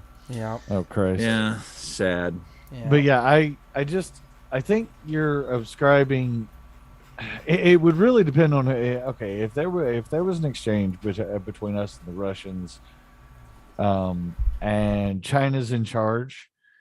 Don't ascribe anything remotely like our thought processes to the Chinese, because they literally. I've been saying that for years. Or the Russians. The Russians will be the first to tell you they are not a Western people. So no, they aren't. Look, the chance of them hunting it versus the chance of them bringing them out of the cold, that is literally the only calculation at that point. Nope, they'll just hunt it. That is not true. Like, you are ascribing thoroughly unhuman motivations to them. Yeah, self-preservation is hardwired, and the people at the top especially so. We're talking people about at the top in China will be beneath a gigantic mountain range, and they'll survive. They won't give a shit. You're talking about a country that rolls tanks over people that you were given a choice on the way to the grocery store. You are given a choice as an elite between arguing with somebody in a submarine with a few nukes and trying to give them a favorable deal, or spending the next 40 plus years in an underground bunker. Go. They will hunt them down. It's I again, as a person who's been watching China for an incredibly long time, I believe you're very wrong. Like, China does things by, like, they have a way they do things, and if they can buy you first, they will buy you first every time, because it's easier, and they can stab you in the back later when it's convenient. Yes, there's that, but you're talking about something that you're talking about a warship that effectively can. What's it like? Go like 6 months. The problem is going to be when it has to try and forage for food, right? But But yeah, no, the Chinese. Yeah, you like Star Trek. You like Star Trek, It depends right? on what part of their, as far as like how long can it be out. It depends on what part of their stay it does. But yeah, they can have up to 6 months of food at a time. So, you like Star Trek, right? Yeah, They're Klingons. They aren't. The Chinese are the fucking Klingons. Today is a good day to die. They really aren't. Unironically, I believe that they ripped the "today is a good day to die" thing off of some damn Chinese general. Well, first of all, the Klingons, when they were written, were meant to replicate the Russians, and it was all Russian stereotypes at the time, which is part of what I am literally trying to point out to you. I'm calling a timeout because this is my channel, and let's just say this: nuclear war is bad. Can we all agree on that? That's true. Wait, drugs are bad, okay? Wait, actually, no. Nukes are bad, okay? Wait, no, Joe, we can't all agree on that because the Russians think they can win a theater. That's where I was going, but you two insist on talking. The Russians have always felt that at a tactical level, nuclear exchange is winnable. Yeah, there's a really good British comedy that I like. It is a comedy series, and I don't even remember what it's called. But this particular scene is not a comedy. It's about a British prime minister during that time period, where the German guy goes, "Well, you say you're only going to use it as a weapon of last resort. When is the last resort? Is it when the first Russian tanks run over the Belgian border, or run over the West German border? Is it when we march into Poland? Is it when we move a little further? Like, and at every point you can clearly say, well, no, that's not worth ending humanity over," which literally means we'll never use it. Yeah. Well, I have a better question for you that I'm about to put in the chat. Romulans were the better Vulcans. Changed my mind. You're not wrong. Oh wait, you can't. Yeah, you can't change facts. Cloaking device. That's all I got to say. All right. Actually, chat got it right. It was the Lakota Indians. Today is a good day to die comes from the Lakota. Yeah, that's correct. Yes. I remember that now. All right, everybody, we really appreciate you. Please give us a sub. We're going to be live tomorrow on Council of Future Conflicts for Poker Night, where you can watch Joe Dolio once again lose his shirt. Cold. Also, chat, at some point I'm going to have a fundraising stream to raise $60,000 so I can go live on a seaport base. The seaport base I was talking about. I want that fort. We all want that fort. I want that fort, and then you fuckers will never see my scrawny ass again. If y'all donate the $400 I need to buy a mobile repeater, a portable repeater, I'll post a picture of cargo shorts with me. I guess. Whoa, chat! That sounded like there's a price. So you're saying money there's a talks. chance? And Karen, just for you, because of the conversation we were having while these two were being autistic about China and Russia, maybe my handcuffs and cuff key will make an appearance in a soon video. Ooh, just to continue stringing you along. Oh my! What does your wife think about all this shit? My wife knows that I have a large number of handcuffs. It's kind of a professional thing. Holly, you're correct. There is a large gap between China and Russia in the North America. There absolutely is. However, in the one place that matters, nuclear war, there is not a gap that matters. We have way more. They have enough to make it hurt enough that we never wake up from it. Actually, if I'm not mistaken, don't the Russians have like tons and tons and tons, but they're all small. They're all mobile. No. And that was always the bitch.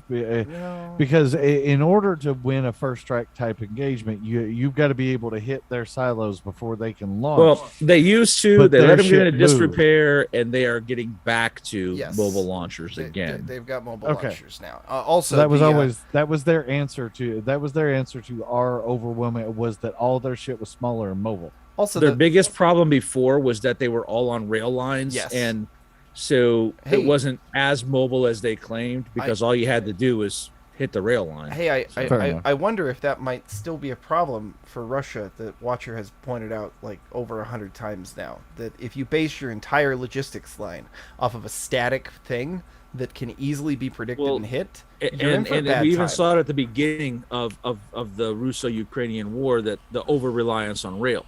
Yeah. The problem for them also is that once they hit the German border, on the far side of Poland, I believe the Czech Slovak interior border, and then down into Romania, probably the rail gauge sizes change. the rail gauge size changes, and yep.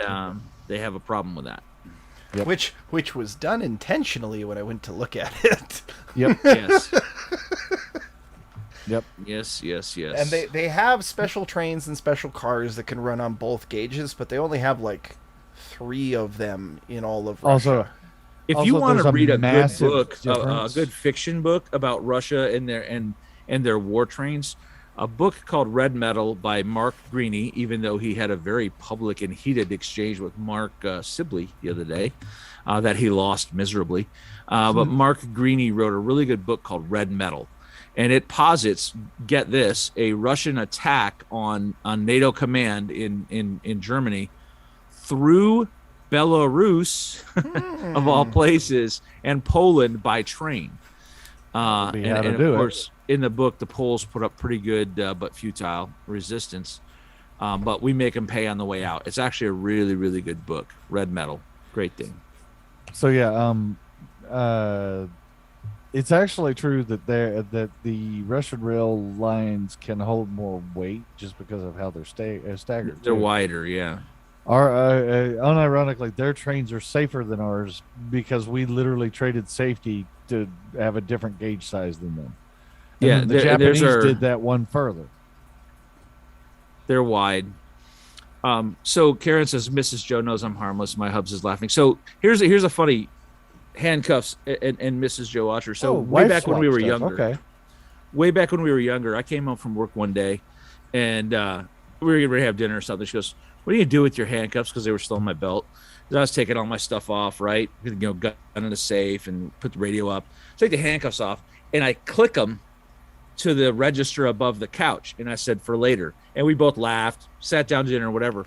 Well, her daughter shows up just after dinner, walks in the living room and goes, "Oh my God, you guys."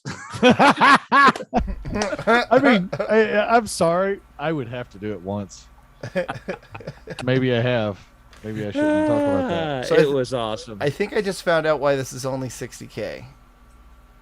That's a lot of work. I'm willing to do it, don't get me wrong, but oh yeah, it's all blown But out. listen, it's ready to repel borders now. Oh, it no. just needs a little work for livability. You're not wrong. You're not wrong. And you can set up a tent inside of one of these structures easy peasy. Give me a it's all blown KPV on that roof, and I'll hold that thing for weeks. Yeah, I want Those who that. don't know that KPV is the biggest belt-fed machine gun in existence at this point. So did you guys? I looked into how they built this thing, and it's pretty nuts. So this is it's built on a submerged sandbar, and they took 2 fucking enormous iron rings, and I think this might be one of them. No, that's concrete on top of it. They took 2 ginormous iron rings and they piled them into the sand, about 2/3 down, and then they filled the rest of it up with chalk and debris and various different hard rocks that they could find, and then concreted the rest of it to build what they've got here. Here's the thing. At one point, this was like the state of the art. You know? Seriously, $60,000. That's a steal. You're not wrong. You're not wrong. And I mean, okay, it's $60,000 and you drop $100,000 on it and you make it real pretty and what have you. The biggest problem is getting supplies in and out, as is to be expected. But that would that's I know dude, where the it's Coast Guard ultimate- parks all of their ribs right here in Detroit, bro. We're okay. You know what else? No, I'm talking just about saying, that's the there's choke a lot point. of, there's a lot of green space. There's a lot of green house space on here because this is the North Sea, so Yes. it's cold. but there's a lot of greenhouse space on this thing. But it's just, guys, it's the ultimate treehouse fantasy, man. Yeah. Imagine what that thing looks like, a subsurface. There's probably at least 4 levels below the water. I would expect it to be flooded at this point. So there's 3. No, there's 3. So there's 3 levels total from inside the main structure, from what I understand. Not this rooftop stuff. This is all buildings that were added afterwards. But in the main thing, there's 3, 1, 2, and then 1 below the water line, and it doesn't appear to be flooded. Okay. Yeah. I'd totally take it. Well, I'm gonna get out of here. I think you guys are gonna go to bed. Yeah, I think that's how it's headed. We're gonna be looking to do all this shit tomorrow because apparently they're gonna do everything tomorrow. Like the stream and sub to the channel on the way out, folks. Hey, and I think we had 80 people in here at one point. We really appreciate you guys. Nice. Go buy my books, will you? Yeah, let me end it with that. Actually, there you go. Right there, folks. This is Book 4 comes out next week. Yeah, next week. So you can get the 3-pack now and get read up so that you're ready for book 4 when it comes out. Right on. All right, everybody. And don't forget, you guys are our SEO. And Susan doesn't like us. Amazon probably technically doesn't like Joe, even though he makes some money. Right. None of these people like us. If you don't share us around, we don't grow. And buy Don's book on radio comms. I think that's going to be a good book. $5. Not just because he mentions me in it, but buy it. I've already ordered it. So $4.99. That's a steal, folks. That's a steal. Get it.